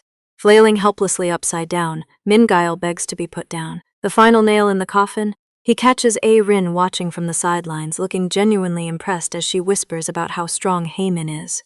Min Gyeol just lies defeated on the pavement, completely shattered. Sometime later, while watering the school's rubber trees, he cringes over the memory. Why did he have to look so pathetic in front of Arin of all people? He sighs, trying to convince himself he's used to looking like an idiot, right until a sudden voice snaps him out of his pity party. Arin's familiar voice suddenly pulls him from his lingering embarrassment, snapping him right back to reality. Tilting her head curiously by the school entrance, she asks why he hasn't gone home yet. Min Jaeol immediately tenses up, instinctively bracing himself for the absolute worst. Does she already know about his pathetic failure, or is she about to bring his deeply humiliating gym class performance? He stares at her wide-eyed, completely frozen, as he wonders if she's here to mock his fragile ego. Honestly, we can't really blame the poor guy for panicking. Instead of teasing him, her eyes absolutely sparkle with excitement the moment she realizes he is on watering duty. She practically begs for a turn to tend the rubber trees, completely ignoring his previous athletic shortcomings. Deeply relieved, he smiles and watches her happily sprinkle the soil. Needing to clear some space, he effortlessly hoists a massive, dirt-filled planter out of her way. Rin pauses her work, staring at his arms in genuine admiration before casually mentioning that he is significantly stronger than he looks. The unexpected praise completely scrambles his thoughts. A furious red blush immediately races across his cheeks as she eagerly suggests a brand new game. She wants to try the exact same back-to-back lifting routine they did in PE class. Mingyal instantly stammers in sheer panic, absolutely terrified he might ruin everything by dropping her. She cheerfully waves off his desperate apologies in advance, hooking her slender arms tightly through his as she waits. With a deep breath and his heart practically leaping from his chest, he firmly plants his feet. He gives a quiet shout and successfully hoists her off the ground. That childhood afternoon blurs into a hazy memory, leaving only the unforgettable, comforting warmth of her back pressed tightly against his own. Now, years later, under a beautiful evening sky, that exact same warmth returns as he carefully carries her home on his back. When she softly asks if she is heavy, he affectionately promises she isn't at all, gently chiding her to eat a proper meal. As they continue their slow trek down the quiet road, he gently notes that her shirt is quite thin, softly asking if she's feeling cold. Though the evening air is definitely crisp, she quietly denies it, wrapping her arms just a little tighter around his shoulders. Honestly, with how close they are, neither of them is in a hurry to let go. Just 5 minutes earlier, this peaceful intimacy was preceded by a whole lot of stubbornness. Knowing they were already severely delayed, Min Jaeol had crouched before her, insisting she take his back so they wouldn't miss their ride. Instead of accepting, Rin awkwardly pushed herself up. She firmly claimed she was perfectly fine to walk on her own, despite her obvious injury. Sensing her hesitation, he turns around with a serious expression. Is she really just determined to walk, or is she terrified that people will stare at them? Dropping her gaze to the ground, she finally confesses her true fear. She is deeply worried that being seen together will spark malicious rumors and make his life completely miserable at school. That incredibly selfless admission instantly shifts his entire demeanor. His eyes narrow with newfound determination as he tells her to wait. Without any warning, he suddenly grabs her and hoists her high into the air. She lets out a shocked squeak as he effortlessly settles her against his back, cheerfully proving he can carry her with total ease. His voice turns incredibly gentle as he promises that if rumors are her only excuse, he definitely has to carry her. He doesn't care about the other kids' whispers. In fact, he boldly declares he will gladly parade her around just to prove a point. Rin softly thanks him for the sentiment, but shyly requests a quick do-over. His wildly awkward lifting angle is currently giving her severe vertigo. Their sweet bickering moment is abruptly shattered by the aggressive roar of a diesel engine. A large green bus speeds right past them, kicking up a cloud of dust in its wake. Peering down the empty, darkening road, Rin nervously points out the disastrous reality of their situation. They have definitely just missed the last bus home. Staring helplessly at the transit app, Min-gyeol confirms their grim reality. They really did miss the last bus. Sitting stranded on the curb, he calculates their only remaining option. Walking to Rin's apartment complex will take at least a full hour on foot. Gazing down the pitch-black highway, he realizes there is simply no other choice but to walk. He quickly drops to one knee, urging her to hop back on. Rin immediately refuses, stubbornly insisting she can manage the trek. Looking up with genuine concern, he points out the dangerous lack of sidewalks and streetlights ahead. He flatly refuses to let her hobble in the dark alone. If she injured her bad ankle any further, the guilt would completely eat him alive. Since she refuses to be carried, he attempts a bold compromise. Reaching out, he gently grasps her hand, suggesting they walk together like this instead. A delicate blush spreads across Rin's cheeks as she shyly tells him to catch her if she falls. Min-gyeol goes completely rigid, his heart pounding wildly as they step into the dark night together. The deserted mountain road is incredibly quiet tonight, leaving nothing to fill the silence but the sound of their synchronized footsteps and the heavy thud of their own racing hearts. Their hands remain tightly interlocked in the enveloping darkness. Blushing furiously and unable to meet his eyes, Rin nervously asks if he minds that her palms are getting so sweaty. Desperate for any distraction from the overwhelming tension, Min-gyeol mentions it's his very first time walking this route on foot. They reminisce about their old bus rides, prompting him to wonder aloud if middle school was the exact era when they finally became close. Arin teasingly shoots him down, insisting they were definitely close, back in elementary school. He lightly pulls her arm toward him, playfully whining that it genuinely hurts to think he was the only one who felt a deeper emotional connection forming back then. Her teasing melts into something far more vulnerable. Staring at the pavement, Arin quietly admits she thought her feelings were entirely one-sided. But when I started to really notice you, I guess it was since middle school. Does this dense guy actually understand what she just confessed? Not a chance. Min Gyeol completely misses the romantic weight of her words, oblivious to the fact that she just admitted her long-standing crush. Flustered by her own bold slip-up, Arin tries to rapidly backtrack, only to stumble over the rough, unpaved shoulder of the dark road. He catches her quickly before she can fall, but the near accident rattles him. Pulling out his phone, Min Gyeol clicks on the bright flashlight, staring at her with genuine concern. He gently suggests that letting go to light the treacherous path would be infinitely safer than holding hands, brushing off her worries about his dying battery. But Arin has absolutely no intention of letting that happen tonight. Clutching his hand tighter against her chest, a soft blush covers her face. "I like walking like this better," she whispers. That single shy sentence completely melts his resolve. Min Gyeol's face lights up as he eagerly pockets the phone, loudly declaring his night vision is fully functional. You can probably guess exactly how well that works out for him. Barely 2 confident strides down the road, Min Gyeol trips spectacularly over an unseen rut in the dirt. Deciding they've tempted fate quite enough for one evening, they retreat to a large nearby rock to catch their breath. Resting on the large roadside rock, they keep their hands securely intertwined while gazing up at the sprawling night sky. Arin softly marvels at the breathtaking view, noting how the stars always shine brighter in the dark. Seizing the comfortable quiet, Min Gyeol finally asks about her long years in Seoul. Letting her hair fall forward, she apologizes for taking several weeks to bring up his city life since their unexpected reunion. Min Gyeol immediately waves off her hesitation.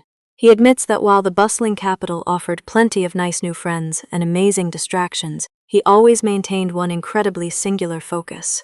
Turning his gaze back to the starry expanse, a wonderfully gentle smile touches his lips.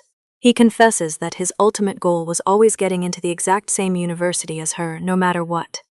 Arin completely freezes, her dark eyes widen in stunned silence as the sheer weight of his devotion truly registers.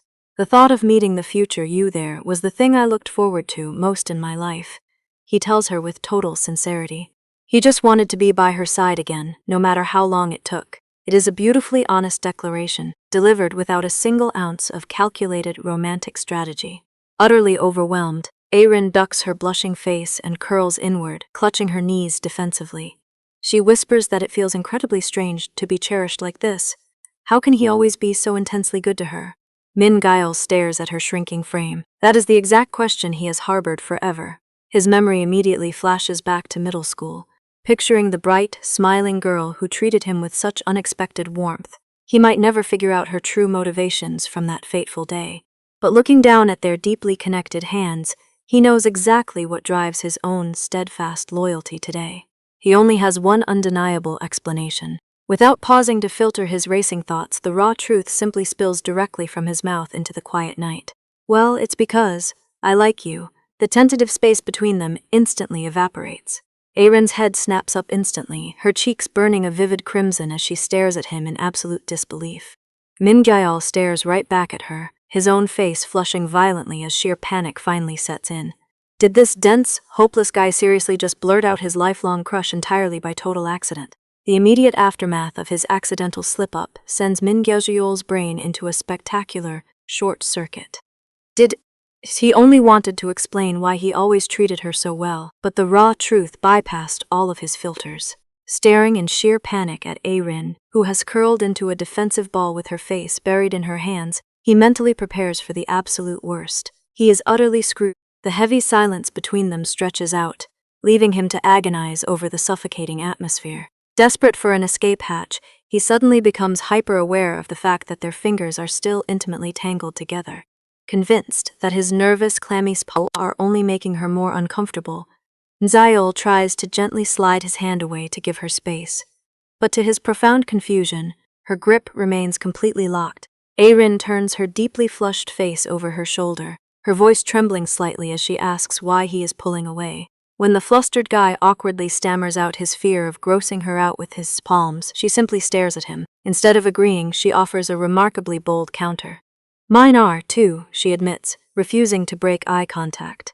She shifts her body closer, deliberately adjusting her grip to press her palm flush against his once more. The physical proof is right there in his hand. As they sit side by side in the quiet dark, the terrifying tension of his accidental confession begins to melt away, replaced by a delicate, undeniable intimacy. Gently cupping his hand with both of hers, Aaron points out how incredibly warm he feels while acknowledging her own freezing fingers.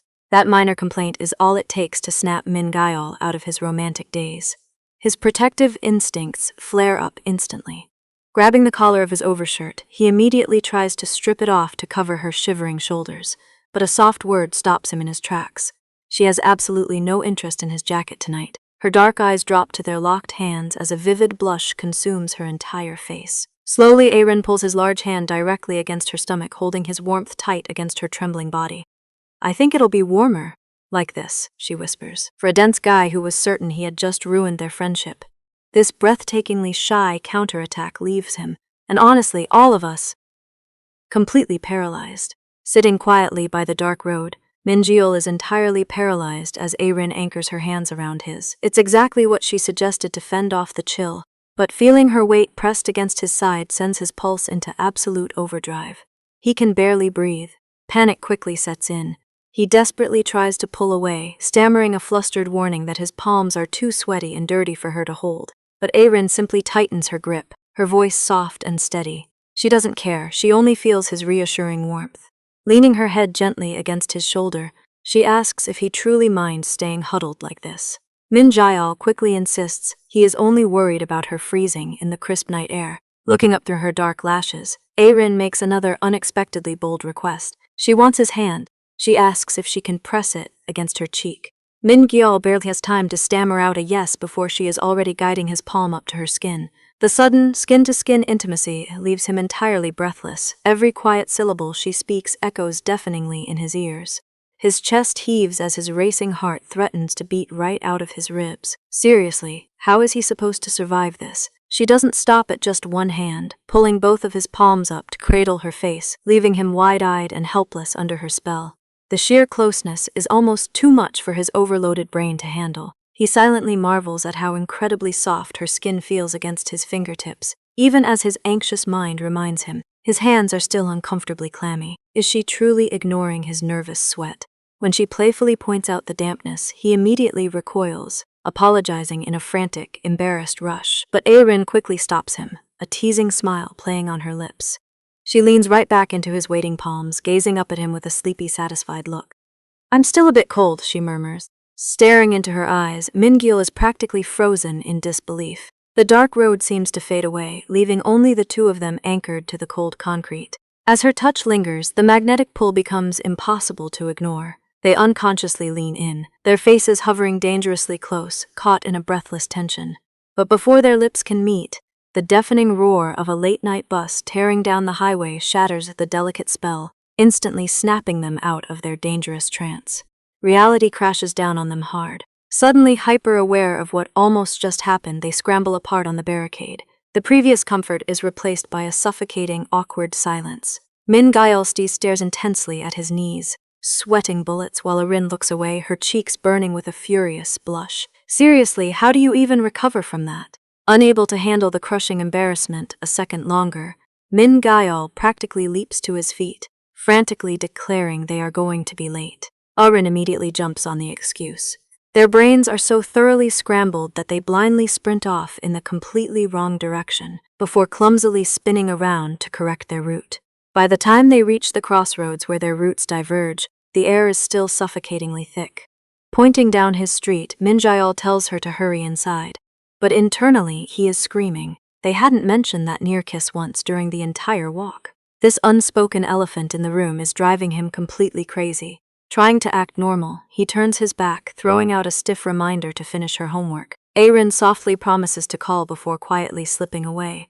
But as he watches her retreating figure, he notices her unstable, limping gait. A heavy wave of guilt washes over him.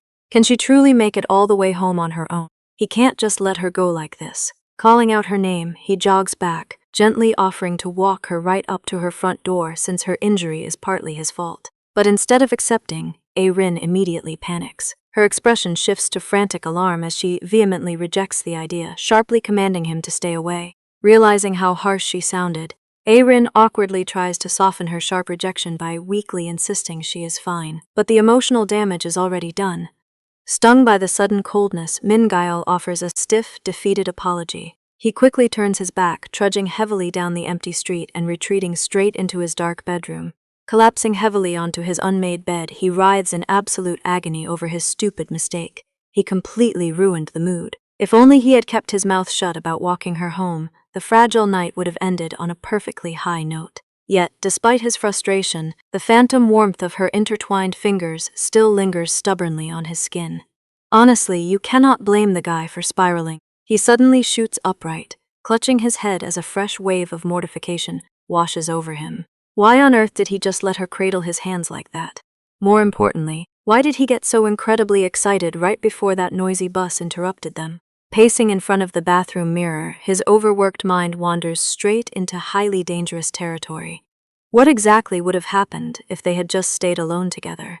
Would they truly have stopped at just a single kiss? Desperate for a mental reset, he aggressively splashes icy water onto his flushed cheeks.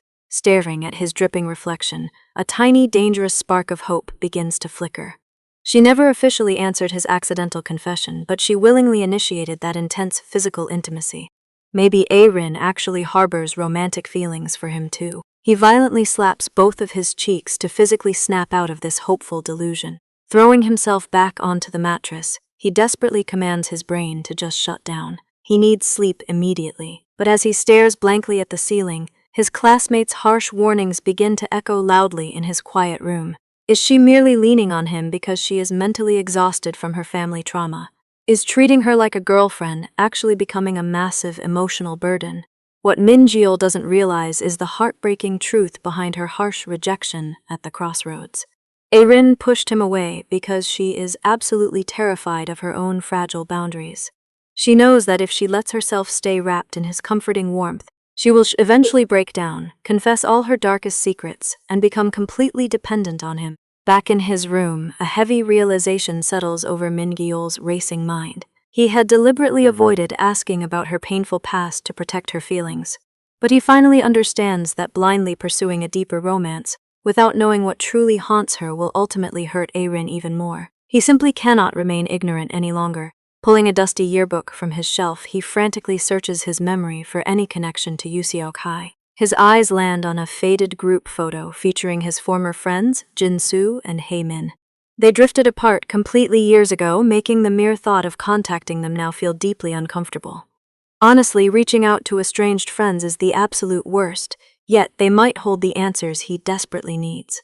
Despite his intense reluctance to re-enter that old social circle, Min-gyeol makes a firm decision. Miles away, Rin gazes silently out her bedroom window at the exact same moon. She remains completely unaware of the difficult path he is about to walk just to heal her scarred heart. Unable to catch a single wink of sleep, Rin arrives at the empty school building long before the morning bell. A heavy cough rattles her chest as she steps into the desolate classroom. She dumps her bag on a desk, completely drained and alone. Retreating to the quiet isolation of the stairwell, she curls into a miserable ball. The memory of Min-gyeol looking right at her and confessing his feelings echoes endlessly in her mind. Why did she freeze up like a complete fool back then? Even though she was happier than anyone else in that moment, her own selfish hesitation ruined everything. She knows she needs to stop being so terribly half-hearted. She must either cut him off forever or finally tell him the truth and let him help her. But the lingering image of his bruised, bleeding face flashes before her eyes. How could she ever do that to him? Him further into her dangerous reality seems completely unforgivable. I honestly just want to give her a massive hug right now. Her quiet self-pity is abruptly shattered by the sound of approaching footsteps and hushed, eager whispers. Rin snaps her head up as two students pause on the landing above. They are gossiping about a transfer student who somehow landed a girlfriend on his very first day. Listening in horror from below, she hears the girls sneer about how it's a massive turnoff, especially since his new catch isn't exactly normal. Then, they casually drop the ultimate bombshell. They have heard that Ju Erin pushed a boy to his death at her old high school. Now, they joke she is just flirting with the new kid to murder him next. Erin presses both hands over her face, shrinking against the wall as they walk away. This malicious gossip is her absolute worst nightmare. It's exactly why she tried so desperately to push Min Gyeol away. The venomous gossip triggers a haunting memory. A malicious boy's voice echoes in Erin's mind, cruelly accusing her of only caring about herself. Trembling, she buries her face in her knees, completely crushed by the agonizing weight of her own perceived selfishness. Does she truly believe she deserves to suffer alone? Hours later, Min Gyeol stares intently at her empty desk. A quick, anxious trip to the nurse's office confirms his worst fear. Erin was sent home first thing in the morning with a blazing 39-degree fever. He immediately realizes the freezing rain from yesterday's chaotic alleyway fight took a massive physical toll on her. Checking his screen for the 100th time, he sighs heavily at his unread text message. He slumps against a stone wall outside, utterly consumed by worry. The painful memory of Erin desperately screaming at him to stay away replays on a loop. It just makes his chest ache even more. His heavy thoughts are finally interrupted when a few classmates jog over to invite him out next Saturday. Min Gyeol easily agrees to the plans. He even catches himself smiling as he mentions he is already scheduled to see Erin on Sunday anyway. God, he is so utterly gone for her. Waving goodbye to the guys, he starts walking off, prompting a friend to point out he is heading in the complete opposite direction of his cram school. Min Gyeol casually brushes it off, claiming he just has a quick errand to run first. Pulling up a navigation app, his gentle expression sharpens into quiet determination. He sets his walking route straight for Sangok High School. If Erin is too terrified to tell him the truth, he is going to track down his estranged middle school friends and uncover her dark past himself. As Min Gyeol approaches the neighboring school district, he suddenly feels a strange, heavy gaze on him. He tries to brush it off as mere nerves, blaming his anxiety over confronting his estranged friends. But then, a familiar navy uniform instantly derails his focus. A dark-haired girl is walking just ahead of him, and from the back, she looks exactly like the sick classmate he can't stop worrying about. For one desperate second, his heart leaps violently into his throat. His mind almost tricks him into believing it is truly Erin standing right in front of him. But reality quickly snaps him out of the sweet illusion. As the girls pass by, he realizes they are just Palgok Middle School students heading home for the day. However, seeing those specific uniforms violently jolts a dormant memory loose in his brain. He distinctly remembers a vague voice from his past mentioning a younger girl named Dere who planned to attend that exact middle school. Is it utterly crazy to think they might be connected? Knowing it is an absolute long shot, Min Gyeol refuses to let the rare opportunity slip by. He jogs after the small group, polite calling out to the dark-haired girl to ask, "Do you have a second?" The teenager is immediately flustered, while her friends shamelessly giggle and whisper about his handsome face. Realizing exactly how sketchy this sudden street encounter looks, Min Gyeol frantically waves his hands in defense. He awkwardly explains that he is not trying to be a creep, he just thought she was someone he used to know. When the girl shyly introduces herself as Yerin, Min Gyeol's hopeful spark fizzles out into quiet disappointment. Feeling entirely foolish for chasing ghosts on the sidewalk, he politely apologizes for the embarrassing misunderstanding and turns to walk away. But before he can get very far, Yerin cautiously calls him back. She nervously asks, "Who were you looking for?" When Min Gyeol casually answers that he was looking for someone named Dere, the young girl's expression freezes in absolute shock. I have a feeling he just struck a very dangerous nerve. When Min Gyeol asks the middle schoolers if they know someone named Dere, the group immediately shakes their heads. Even Yerin quietly averts her eyes and feigns complete ignorance. Disappointed, he thanks them and turns to walk away. He figures it was a massive long shot to begin with. Does this mystery girl even truly exist? Suddenly, frantic footsteps patter against the concrete. A small hand desperately grabs the back of his uniform jacket. Min Gyeol turns around in total surprise to find Yerin panting for breath. She looks right up at him. Utterly confused by the sudden familiarity, he politely points out that they have never actually met before. But then the young teenager drops a massive bombshell, confessing she has only ever heard about him from her older sister. Min Gyeol completely freezes. He stares at her in stunned silence as she finally introduces herself properly. Her real name is Ju Yerin, and Dere is just a childhood nickname used exclusively by Erin. Oh my god, he actually found her. Hearing the young girl explicitly confirm his identity, as Erin's friend completely knocks the wind right out of him. Standing together beneath the trees, Yerin clenches her fists with intense, nervous determination. She admits she has been desperately hoping to run into him, because she needs to talk about her sister right this second. It looks like all of Erin's darkest secrets are finally coming to light. Sick in bed with a raging fever, Erin can barely keep her eyes open. Her mother steps in with medicine, deeply worried that her daughter's weakened immune system is turning a simple cold into something much worse. Torn about her upcoming weekend trip, her mother hesitates, worried about leaving her home alone while you're sick. But Erin quietly refuses, burying her flushed face in her hands. She just wants to be left alone. Left with a plate of sliced fruit and a promise that her family will be back by Saturday, Erin sits in the suffocating silence of her empty room. Clutching her shirt in isolation, her thoughts drift entirely to Min-gyeol. Did he make it back okay? She stares at her phone, having just sent him a hesitant message. Meanwhile, Min-gyeol is busy treating Erin's younger sister Yerin to a sweet yogurt smoothie. Honestly, befriending the little sister is always a solid strategy. The middle schooler lights up with excitement at the cafe counter, completely thrilled when the barista throws in a free cookie for her polite manners. Strolling together across a sunny bridge, Yerin thanks him profusely for the snacks, insisting she should have been the one to pay. Min-gyeol just chuckles, finding it silly to let a ninth grader foot the bill. Secretly, he's immensely relieved that Erin's sister is so unexpectedly vibrant and cheerful. Then, his calm facade shatters. Yerin casually reveals, "My sister used to talk about you a lot." Staring at the girl in sheer shock, Min-gyeol's heart skips a dangerous beat as she admits she always assumed the two of them were dating back then. A flood of vivid memories proves the young girl's point. Back in middle school, Erin was constantly glued to her screen, eagerly gushing about her playful bets and test scores with him. Honestly, she made it completely obvious. When her younger sister casually asked if the boy on the other end was her boyfriend, Erin would immediately turn into a flustered mess. She'd defensively stammer out that they were just friends. For now, she'd nervously whisper, before utterly failing to hide her massive crush. Knowing how brightly her older sister used to shine before everything went wrong, the young girl had pinned all her secret hopes on this chance reunion. Snapping back to their present stroll along the quiet river, the middle schooler nervously steers the conversation toward the dark cloud hanging over their family. Taking a deep breath, she hesitatingly asks what Min-gyeol actually thinks about the hidden incident that completely shattered Erin's life. Without a single second of hesitation, he firmly states that the vicious rumors don't make any logical sense. Despite not knowing the full details of her trauma, his conviction is absolute. He stares straight ahead, his voice unwavering. Erin would never do something like that. Those quiet, simple words instantly shatter the young girl's brave facade. Stopping dead in her tracks on the dirt path, Erin's sister looks up with desperate, tear-filled eyes.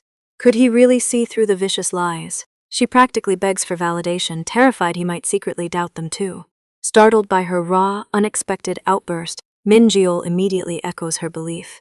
The unbearable weight visibly lifts from the middle schooler's shoulders as she lets out a shaky, exhausted sigh of relief.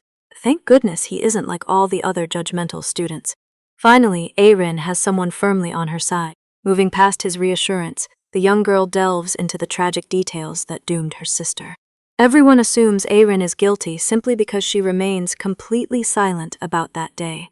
But the truth is, she only rushed to the scene because the boy had just texted her hinting at suicide. The actual problem lies in the completely unexplained 1-hour gap between his tragic death and Erin's emergency call.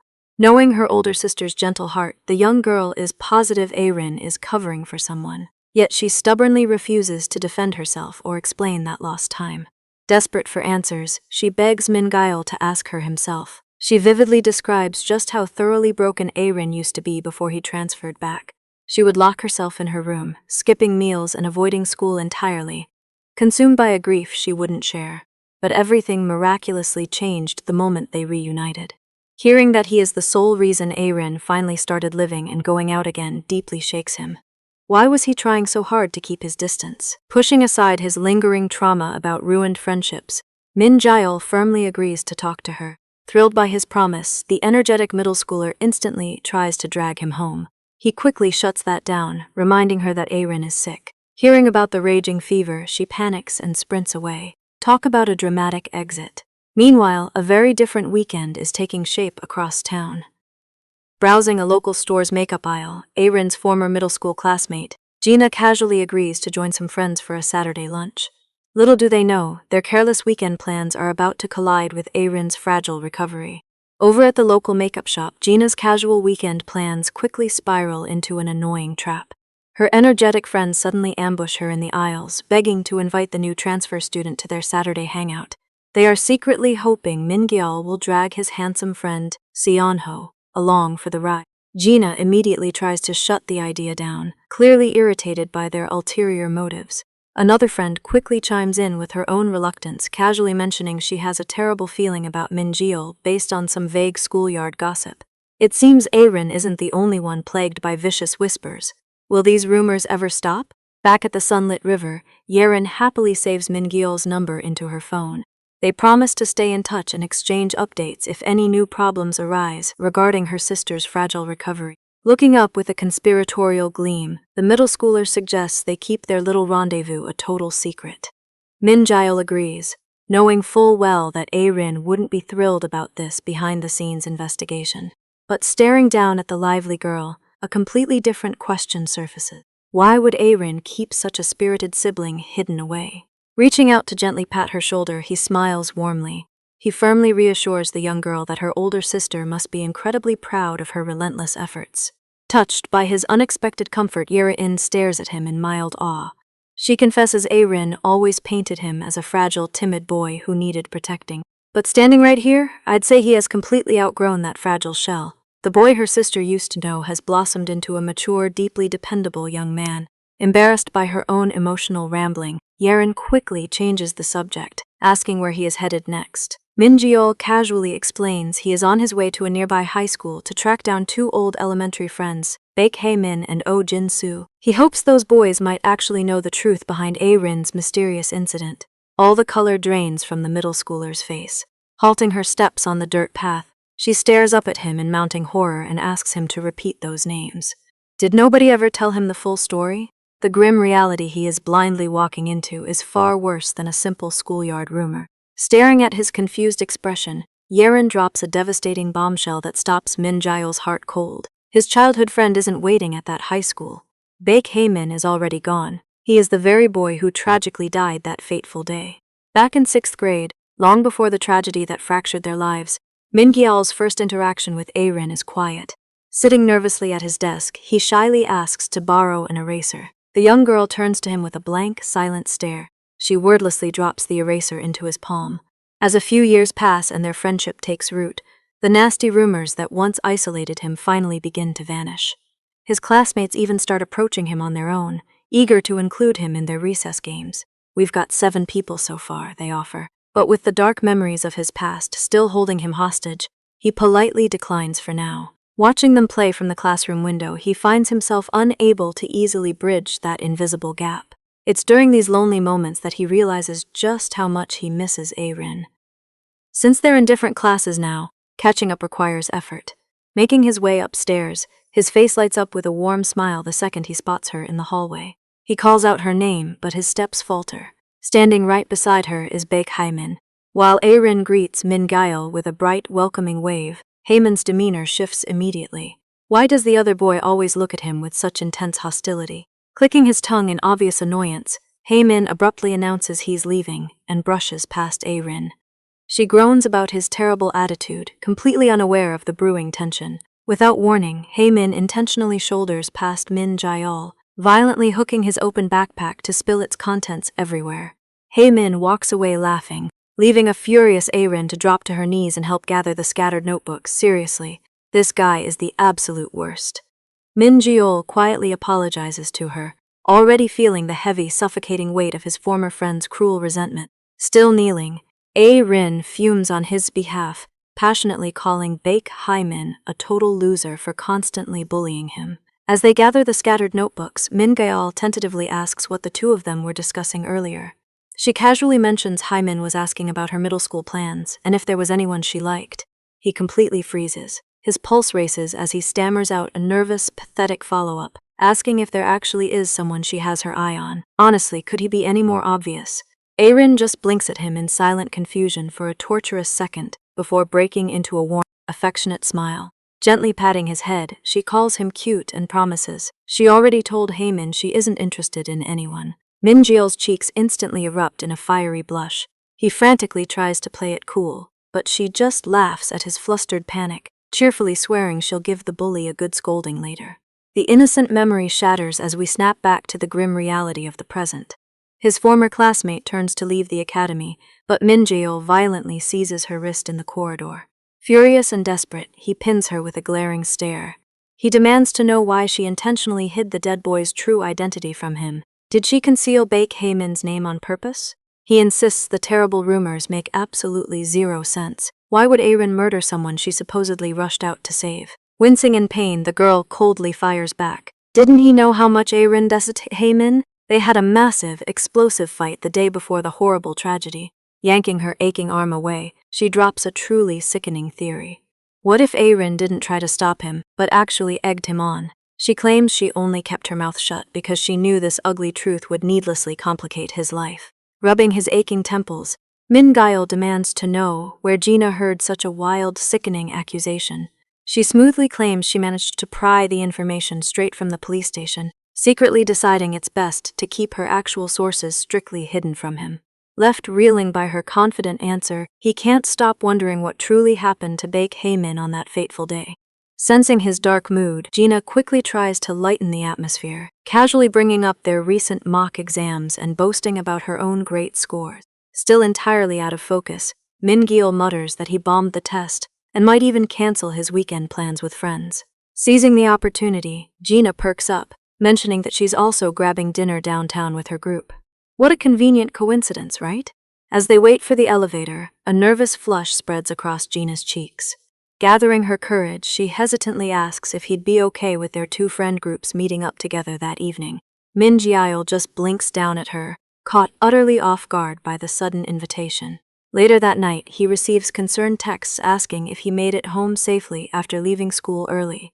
Instead of replying, he sits alone in a dimly lit playground, letting the familiar, crushing weight of his unresolved grief slowly wash over him. Desperate for a comforting voice to anchor him, he pulls out his phone and dials Aaron's number. When the robotic automated message immediately sends him to voicemail, he drops his head into his hands. Is her trauma-induced condition actually that severe? Frustrated and completely blind to the truth, he debates calling another classmate for updates before deciding it's a bad idea. Just as he stares at his screen in quiet defeat, it suddenly vibrates. Aaron is calling him back. He frantically accepts it. Pressing the phone to his ear, Min-gyeol frantically asks if she went to the hospital. Aaron's voice is faint as she reassures him she only needs rest, apologizing for her sudden, agonizing silence. Relieved to just hear her speaking again, he gently suggests putting their joint study sessions on hold for the week so she can properly recover. But her next words catch him completely off guard. Aaron quietly announces she will be studying entirely on her own from now on, guiltily claiming she has been far too selfish by relying on him. Honestly, these two just can't catch a break. Desperate to keep their fragile connection alive, Min-gyeol instantly protests. He insists he is more than happy to help. Before he can convince her otherwise, Aaron bites her trembling lip. A faint, undeniable sniffle echoes across the line before she hastily chokes out that she has to hang up. Min-gyeol's breath catches in his throat as a heartbreaking realization takes hold. Wait, is she actually crying right now? The call abruptly drops. He shouts her name in a panic, desperately tapping his screen, but the cold robotic tone of the automated operator is his only response. Slumping down against a playground tire in the dark, he stares blankly at the ground. He painfully replays the brief conversation, frantically wondering what he said to push her away. Miles away, Aaron presses her trembling hands against her cold bedroom window, finally letting her restrained tears fall freely. The crushing guilt of the past tragedy continues to poison her mind, entirely convincing her that her presence only brings him absolute misery.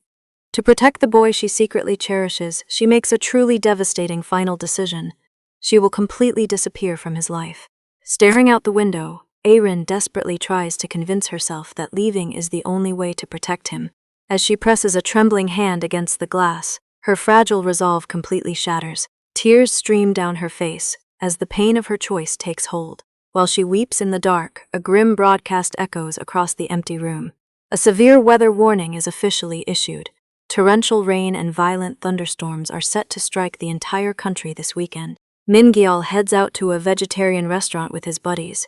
He's been spacing out so badly that he completely forgot his umbrella, despite the ominous rain forecast. His friends quickly pick up on his distraction, playfully nudging him back to reality. A text from Gina pings their group chat. The girls have already secured a table inside. When the guys walk in, they're warmly greeted by Gina and their old middle school classmates. The reunion starts off with some endearingly awkward greetings. Since everyone except Min Jaeol and Gina went to the same middle school, the dynamic is a little lopsided. Still, the group quickly settles in. When it's time to gather ingredients, one of the girls seizes the chance to play matchmaker. She playfully shoves Min Jaeol and Gina together. She insists the two alumni from Palgok should pair up to fetch the vegetables. But Gina isn't interested in flirting. The moment they're alone at the buffet, she leans in and drops her voice to a whisper. "Do they know about your relationship with Arin?" Min Jaeol shakes his head, confirming his friends still think they're just childhood pals. Gina warns him that while most of the girls are clueless, Xiang Yun might have heard rumors. Seriously, why is keeping a secret always this stressful? She strictly tells him to keep his mouth shut just as the others approach.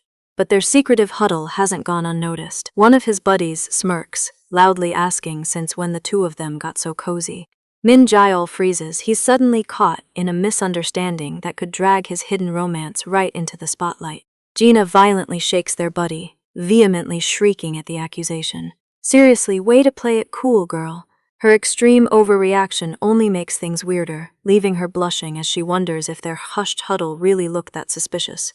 Luckily, the group gets distracted by plans for a board game cafe. But as they step out, a sudden downpour halts them. With only 3 umbrellas among them, a logistical problem arises. Naturally, their smirking friend seizes this golden opportunity. He suggests they just pair off, smoothly setting the stage for a bewildered Min Gyal to be thrust under the same canopy as Gina. Across town, Arin is completely drained. Despite a thoughtful note left on a pot of homemade chicken porridge, she doesn't have an ounce of appetite. She wanders listlessly to her balcony doors, mesmerized by the relentless, heavy rain. Suddenly, her breath catches. Down in the wet parking lot, a painfully familiar figure strolls under a black umbrella. It's Min Gyal, and he's sheltering a brightly smiling girl. The devastating sight physically drops Arin to the cold tiles, her chest heaving as sheer panic sets in. Trembling against the wall, she desperately questions if her mind is playing cruel tricks. But she's too terrified to peek over the sill and confirm it. Why does the mere thought of him with someone else paralyze her like this? The harsh reality crushes her spirit. She was the one who coldly turned her back on him first. Wasn't seeing him move on exactly what she intended. Burying her face in her arms, she agonizes over a heartbreak she feels she doesn't deserve. Just then, a loud shout pierces the storm. Once the group escapes the rain and settles into the cafe, Min Gyal remains completely zoned out. His mind is entirely consumed by how sick and fragile Arin looked earlier. A waving hand abruptly snaps him back to reality just as their friends pass the menu and suggest a round of mafia. What starts as harmless tabletop banter quickly takes a chilling turn. One of the girls casually mentions that murder suddenly doesn't feel so fictional anymore. Why ruin a fun hangout with something so grim? They bring up the infamous incident at Useok High School involving their former peer, Baek Hae-min. The gossip rapidly snowballs as they try to recall the details. A classmate suddenly gasps, remembering the mysterious transfer student at the center of the tragedy, Ju Arin. Since Min Gyal and Gina went to her middle school, the interrogation shifts to them. While Gina nervously downplays her connection, Min Gyal refuses to cower. Under their piercing stares, he boldly declares, "Arin and I are close friends." A tense silence falls over the table. Hungry for morbid drama, a girl eagerly presses him for the gory truth about Haemin's death. Seriously, these people need to learn some boundaries. Min Gyal's polite smile remains, but his tone drops like ice. "I don't think Arin killed him."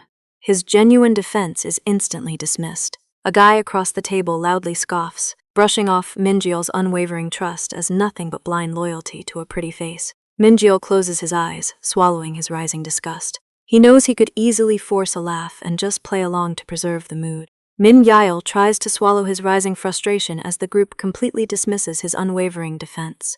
Instead of trusting his word, they lazily argue it's far easier to believe the grim rumors when there's no hard evidence proving otherwise. Gina visibly facepalms beside him, clearly sensing the impending disaster. The tension abruptly spikes when the most vocal girl turns her crosshairs directly onto him. She maliciously asks why he's suddenly cozying up to a disgraced transfer student, suggesting he views A-Rin's fragile state as an easy target. The disgusting accusation ignites Min-gyeol's temper as his buddy loudly protests on his behalf. Completely unfazed, the girl continues peddling the school's vile gossip. She claims people think a sheltered former model student would eagerly fall for any guy showing basic kindness. His buddy nervously tries to play peacemaker, pointing out that the student body simply swallows whatever narrative sounds the most plausible. That single word shatters his remaining patience. Do they seriously think branding A-Rin a murderer is justified just because it makes sense to them? Honestly, I can't stand people who treat real tragedy like a cheap soap opera. Unable to stomach their careless cruelty, he forcefully drops a piece of the hidden truth. He angrily reveals it was actually Baek Hae-min who lured A-Rin out that night. The sudden revelation momentarily stumps the table. The gossiper argues Hae-min had absolutely no reason to reach out to A-Rin, considering he already had a long-term girlfriend. Before the morbid interrogation can dig any deeper, Min-gyeol's buddy sharply cuts her off. As an uneasy silence suffocates the cafe, Min-gyeol sits trapped in the shadows. Just how venomous have these rumors truly become? The gossiper refuses to back down, challenging him on why he's taking a simple rumor so personally. The suffocating weight of his past failures suddenly crashes down on him. Unable to stomach another second of this toxic gathering, Min-gyeol abruptly apologizes for ruining the mood and walks out. Gina frantically chases him onto the wet pavement, begging to know if he's okay. When he coldly deflects, she tearfully accuses him of hiding the exact same grim suspicions as their classmates. Utterly drained, he simply tells her to forget it. He apologizes for ruining her day, leaving her stranded in silence. Stepping into the torrential downpour without an umbrella, Min-gyeol lets the freezing rain soak right through his clothes. Should he have just bitten his tongue and played along? The nauseating regret churning in his stomach is absolutely unbearable. Standing completely drenched on the crowded street, an overwhelming ache tightens his chest. He just wants to see A-Rin. Right on cue, his phone vibrates in his dripping hand, illuminating a surprising incoming call from Daray. Will answering it finally bring him the peace he's searching for? Sprinting through the relentless downpour, Min-gyeol's chest heaves with every single frantic step. He pushes himself to run even faster, his mind racing with a truly sickening realization. A-Rin's condition must be far more severe than he ever imagined. The dread had taken root just moments ago at a bus stop. Daray had called him out of nowhere, her voice trembling. She awkwardly asked for a massive favor, explaining that they had to leave A-Rin by herself, completely underestimating the incoming storm. Now trapped inside a car on a heavily flooded highway, they were stuck at a complete dead stop. The genuine terror in Daray's voice froze him in place. A-Rin wasn't answering her phone, no matter how relentlessly they tried to call. She had been terribly sick since that morning. Desperate and entirely out of options, a tearful Daray begged, "Could you go to our house and check on her?" The urgent plea leaves him completely speechless. Now breathless and soaked, he finds himself standing outside her apartment complex. To think he's passed by this exact building so many times without ever knowing it was hers. He stares down at the passcode Daray just texted, but as he faces the heavy metal of door 302, insecurity crashes over him. He buries his face in his hand, suddenly paralyzed. Honestly, I'd be terrified of crossing that boundary too. Is it really okay for him to just barge in unannounced? That exact same fear of overstepping had gripped him during their call. He had frantically tried to backtrack, nervously suggesting an ambulance instead of intruding on her space. But his panicked rambling was abruptly interrupted. The presence on the other end of the line shifted, catching him entirely off guard. "Who is this?" he asked the new voice, only for a calm, steady tone to instantly ground him. It was A-Rin's mother. He jolts at the greeting, nervously clutching his phone. Her mother already knew who he was. The older woman's warm, genuine gratitude instantly diffuses his initial panic. Yet, when she gently asks him to follow through on Daray's shameless favor, his insecurities flare right back up. He stammers out his worries, clumsily suggesting they call an ambulance instead of sending him. The steady voice on the line calmly shuts the idea down. She insists that he is the one who needs to go inside. Why? Because, according to her mother, A-Rin relies on him completely. The weight of that confession hits him hard. It echoes in his mind as he stares at the intercom, the relentless rain soaking his clothes. Steeling himself, he presses the buzzer. He calls out her name over the howling wind, leaning in close to the speaker. Hoping to ease any panic, he explains that her mother sent him and promises to leave the second he knows she's safe. He raps his knuckles against the heavy metal, praying for a voice, but nothing answers back. Just the suffocating silence of an empty hallway. The memory of her fiercely guarding her boundaries flashes before his eyes. She rarely talks about her family, and seriously, who wouldn't be afraid of ruining whatever fragile trust they've built? He knows deep down she might absolutely hate him for crossing this line, but he can't turn back now. As he rapidly punches in the passcode, a single terrifying truth eclipses all of his hesitation. If something irreversible has happened to the girl he cares about, he simply won't survive the aftermath. The electronic lock chimes its approval. He throws the door wide open, stepping out of the storm and into the dark, eerily quiet apartment. His breath hitches at his throat as he stares down the hallway, completely paralyzed by what he might find.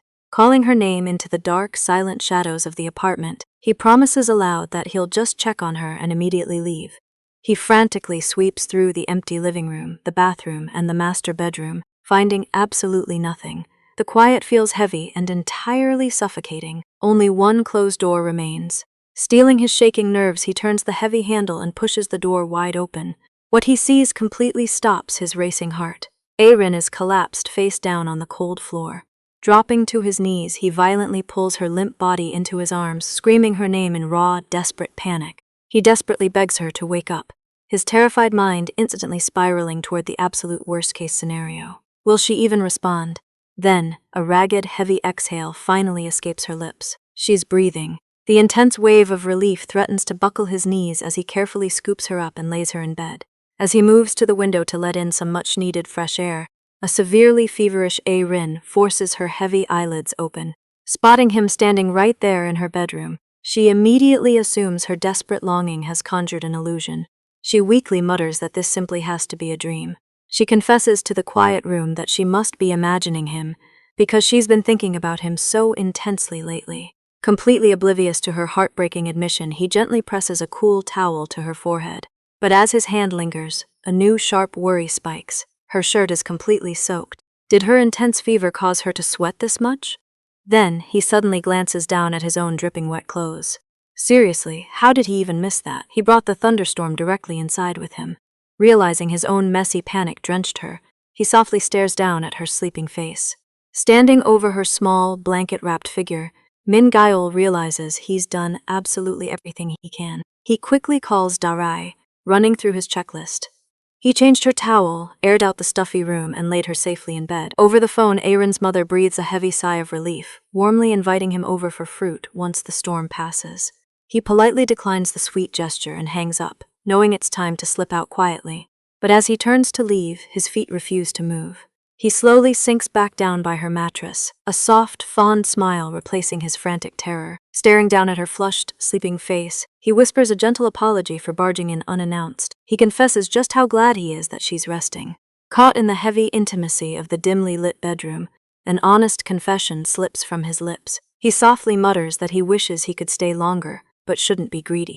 Instantly, a weak voice whines a long, drawn-out protest. His cheeks flush crimson, his heart nearly jumping out of his chest when he realizes her feverish eyes are already looking right at him. She heard every word. Staring up at his stunned expression, Aaron remains completely convinced this is still just a vivid hallucination. If she truly believes he's only an illusion, why should she hold back her own longing? Reaching up, she grabs his damp collar with surprising strength, whispering that she has the right to finally be selfish. Before Min Jael can even form a coherent thought, she pulls him down into a tight, desperate embrace. He freezes entirely as she buries her burning face directly into his neck. I can't even imagine how fast his heart is racing right now. Clinging to him, she weakly begs him not to leave. Then, her final, breathless whisper completely shatters his last shred of composure. Stay the night! Min Jael freezes, his entire face burning up as the sick girl refuses to let go. He stammers out her name, bewildered by her sudden plea for him to stay. She offers no explanation, just humming as she buries her flushed cheeks deeper into his chest. Absolute panic sets in as her soft grip tightens. Is she sleep-talking, or is she mistaking him for someone else in her delirious state? His mind races through a dozen impossible scenarios. There is simply no way she actually desires his presence in her room. Deciding this intimate position is far too dangerous for his rapidly failing self-control, he carefully untangles his body from her arms. He practically scrambles backward. Min Ji-yeol exhales a shaky breath of relief as she settles peacefully onto the mattress. Her whispered demand continues to echo in his mind. He forcefully shakes his head and marches straight for the door. He sternly reminds himself to stop having weird ideas. It is time to just leave. But a quick glance back stops him in his tracks. Thanks to their tight embrace, the moisture from his rainwater-soaked shirt has completely transferred onto hers. Now Arin is shivering in a damp shirt, virtually guaranteeing her severe illness will worsen. He obviously cannot strip and change her clothes for her while she remains passed out. Left with only one agonizing choice, he leans in and gently taps her shoulder. Good luck surviving the awkwardness of this conversation, buddy. Hovering over the bed, he softly asks if she is awake and feeling any better. Arin's heavy eyelids finally flutter open, revealing a hazy, unfocused gaze as she stares up at him. Arin blinks away the remaining fog of sleep, her dark eyes widening in pure horror as the current situation crashes down on her. Seeing her panicked expression and defensive posture, Min Ji-yeol frantically waves his hands to clear the air. He stammers out a messy explanation. He insists he only broke into her apartment because a mutual friend and her mother were worried sick when she stopped answering her phone. Rubbing the back of his neck, he awkwardly avoids her intense gaze. The tension in the bedroom is suffocating. He gently points out that her shirt is completely soaked. He tells her she needs to wash up and change into something dry before going back to bed, quickly adding that he was just about to head home anyway. Looking down at her damp clothes, Arin initially assumes it is just a cold sweat until a horrifying memory surfaces. The vivid sensation of wrapping her arms around his waist wasn't a hallucination after all. She really did hug him. Her face turns a brilliant shade of crimson. Misreading the room completely, our dense guy assumes she is furious about his uninvited intrusion. She pulls her knees to her chest, secretly wishing they could talk a little longer to clear the air. Sadly, oblivious to her internal struggle, Min Ji-yeol formally announces his departure. You really have to admire his determination to run away from romance. He states he has finished all his checking-up duties. Just as he turns to leave, a massive, jagged flash of lightning strikes right outside the window, rattling the entire apartment building. With a terrified shriek, Arin launches herself off the mattress. She practically tackles him to the floor, clinging tightly to his chest while he freezes in absolute shock. Will his poor heart survive another one of these surprise attacks? Instantly scrambling apart, Min Ji-yeol apologizes profusely for the awkward collision. His face flushed, Arin frantically waves off his concern, though internally she is panicking wildly. Is it possible to die from embarrassment? Her racing heart is beating so fast it might actually burst right out of her chest. As they stand by the window watching the torrential downpour, he softly reminds her to call her worried mother later. Arin agrees but then turns the question on him. Pointing out the violent storm, she quietly suggests he stay until the rain lets up. Her unexpected invitation leaves him utterly stunned. They migrate to the living room, sitting as far apart on the couch as humanly possible to avoid any more tension. Arin awkwardly offers to find him some dry clothes, but he quickly declines. He insists he will head out soon anyway, urging her to wash up before her fever returns. Catching a sudden whiff of her damp shirt, she blushes fiercely and hurries toward the bathroom. She tells him to just watch TV or relax while she showers. Naturally, instead of making himself comfortable in her living space, our overly cautious guy plops down on the hard floor right out in the hallway. Leaning against the wall, Min Ji-yeol sighs deeply, wondering how this chaotic night even happened. He is relieved she is safe, but he still doubts he has any actual right to be intruding in her personal space. Glancing around, he realizes something quite strange.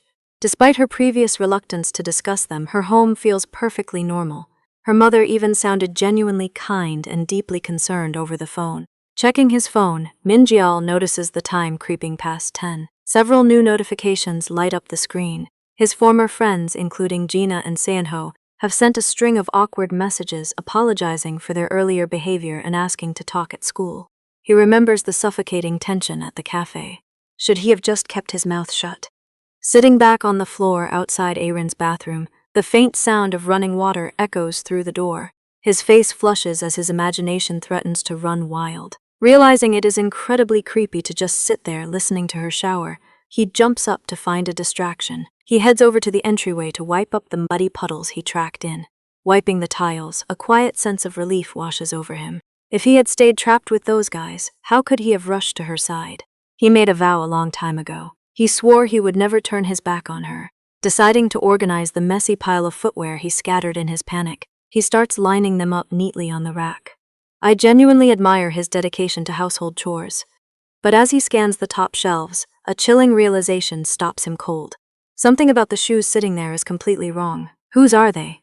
Meanwhile, hidden away in the steamy bathroom, Erin pulls her knees to her chest. The memory of his rain-soaked shirt and flushed face refuses to fade. She finally admits the terrifying truth to herself. She can never push him away because she truly likes him too. Huddled under the hot spray, Erin's tears mingle with the shower water as a horrifying memory surfaces. A vivid image of a bleeding body on the ground flashes through her mind, the crimson washing down the drain. She had tried so hard to maintain her distance to hide this dark secret. Yet, as she pictures Min Gyeol warmly reaching out to her, she desperately wonders if it is okay to crave his light. Even if it means deceiving everyone, she just cannot let him go. She finally shuts off the faucet. Back out in the living room, Min Gyeol stares out the balcony window as the torrential rain continues to fall. Noting the pitch-black sky, he realizes night has already settled in. Seriously, these two desperately need a break. How much longer can this fragile bubble of safety last before her hidden past catches up to them? In a shadowed stairwell, hushed gossip circles among the classmates, reflecting on a recent confrontation. While a boy urges the group to drop the baseless rumors surrounding Erin, one girl crosses her arms, clarifying that her true concern isn't Erin at all. It's Min Gyeol who has caught her anxious attention. Despite the pervasive whispers that he might harbor feelings for Erin, she points out something far more unsettling. Doesn't he look a bit unstable to you? Like a boy recklessly living with no tomorrow. A sudden phone call cuts through the rainy evening, snapping Erin out of those haunting memories. It's her mother, anxiously checking to see if her fever has broken. Erin quietly reassures her, admitting that Min Gyeol came over on his day off to take care of her. Relieved that her daughter is safe and recovering, her mother casually drops an unexpected complication. The storm outside is raging too fiercely for a safe drive, meaning she and the rest of the family will be staying at her aunt's place until morning. With a quiet click, the call ends, leaving Erin stranded in the dim light of the living room. Her cheeks flush a deep, sudden crimson as the reality of her mother's absence sets in. I mean, can you blame her for panicking? She is supposedly home alone for the night, except she really isn't. The soft creak of a door breaks the silence as Min Gyeol emerges, his skin still damp and ghastly. The tension is palpable. As he pulls a spare shirt over his broad shoulders, Erin sits paralyzed, her voice catching. Is it okay? Does it fit? Yeah, it's a decent fit, Min Gyeol replies, casually drying his hair. As Erin retreats toward the kitchen, rambling about how hard it was to find something large enough, a sudden realization clicks in his mind. No men's clothes, no large shoes by the entryway. Is she living apart from her father? Before he can voice the delicate question, she turns with a nervous flush, asking if he wants to share the chicken porridge her mother left behind. Our boy smartly decides to push his curiosity aside, happily agreeing just to share a domestic meal. At the table, he pauses over a side of spicy pickled cucumbers. He remembers exactly how she used to meticulously pick them out of her middle school lunches, prompting Erin to admit she only set them out for him. Min Gyeol smiles, teasingly recalling that she still managed to finish the much-hated seaweed stems back then. Erin sits completely frozen, her heart doing somersaults. Does he really remember every tiny detail about her from years ago? After dinner, she stubbornly insists on doing the dishes herself, refusing to let her guest lift a finger, but her lingering cold betrays her. A sudden, violent coughing fit racks her body, and a soapy mug slips right through her fingers, shattering sharply against the floorboards. A sharp sting makes her wince as a stray glass shard catches her ankle. Min Gyeol's calm demeanor instantly vanishes. Sweeping her safely away from the dangerous mess, he gently guides her to the sofa, carefully taking her bare foot into his own lap to clean the wound. Securing a fresh bandage over her cut, Min Gyeol gently brushes off her quiet apologies. He quickly takes over the dangerous cleanup, firmly instructing her to rest while he finishes the dinner dishes. Watching his broad back at the sink, Erin is struck by his effortless domestic sweetness. After she downs her medicine and nervously offers him a spare tooth, they retreat into her bedroom. Min Gyeol checks her temperature one last time. Seeing the reading finally drop to a safe level, a palpable wave of relief washes over him. Glancing toward the dark window, he notices the raging storm has finally begun to weaken. He figures it's probably safe to brave the weather and head home, but as he turns to leave, a soft, hesitant voice stops him in his tracks. Before you go, could you just stay until I fall asleep? His breath catches. Min-gil tries to rationalize the request, gently reminding her that her family will be back in the morning, but the quiet vulnerability in her eyes makes his resolve waver. Blushing deeply, Erin confesses she's terrified to be totally alone in the dark house. That single admission short-circuits his brain. The tension suddenly spikes to a suffocating level. Min-gil realizes that if he lingers much longer, he might cross a dangerous line. He silently resolves to leave the absolute second she drafts off. Talk about an impossible test of willpower. Naturally, that is much easier said than done. Lying rigidly side by side in the dim bedroom, the quiet distance stretches between them until Erin peeks over her thick covers. Min-gil, what are you thinking about? Following up on her sleepy question, Min-gil softly claims he isn't thinking about anything at all. He forces a light-hearted laugh to mask the tension, noting how exhausted she already sounds. In the quiet darkness, he turns his head slightly. Trying to make normal conversation, he casually asks where her mother and sister went today. The innocent question instantly suffocates the room. Erin goes totally rigid, her expression falling into a painful shadow. After a heavy silence, she quietly reveals the painful truth. Today is the anniversary of her father's death, and they went to visit his grave. Min-gil immediately apologizes for prying, but she gently brushes off his guilt. Staring into the dark, Erin admits she is the one who should be apologizing. Gathering her courage, she finally addresses the unspoken tension that has been hanging between them for weeks. "I'm sorry I couldn't give you an answer right away," she whispers into the quiet room. He listens in stunned silence, hardly daring to breathe. What is she about to say? She explains that she was never unsure about him, but rather her own worth. Overwhelmed by her past, she simply didn't believe someone like her belonged with a boy as inherently kind as him. Then she finally closes the distance between them. Shifting under the heavy blankets, she wraps her slender arms securely around his broad back. "I like you too." The quiet confession completely paralyzes him. Min-gil's eyes fly wide open as a furious blush overtakes his entire face. His heart hammers violently against his ribs. Pressing her warm cheek against his back, Erin softly asks if he is asleep. When a heavy, stunned silence stretches on, Erin gently pokes his broad back, nervously asking if he even heard her. Instead of answering with words, Min-gil slowly turns around in the dim light. His face is absolutely burning as he gently presses a finger to her trembling lips. All of his careful willpower completely evaporates. Honestly, who could maintain their composure after a confession like that? He finally leans forward and their lips meet in a desperate, breathless kiss. They pull each other urgently closer, lost in the rush. But as the heavy intimacy escalates, a careless movement jolts the bedroom nightstand. A forgotten glass of water crashes onto the floorboards, shattering loudly and splashing icy water mere inches from Erin's freshly bandaged foot. The loud crash instantly snaps them out of their romantic haze. Panting softly against the messy pillows, Erin breathlessly begs him to wait just a second. Hovering right above her, Min-gil is in sheer panic, realizing exactly how dangerously far they almost went. And that's where the story is currently at. Thanks so much for watching. If you enjoyed the recap, don't forget to leave a like and subscribe because I'll be posting new chapters as soon as they come out. See you in the next one.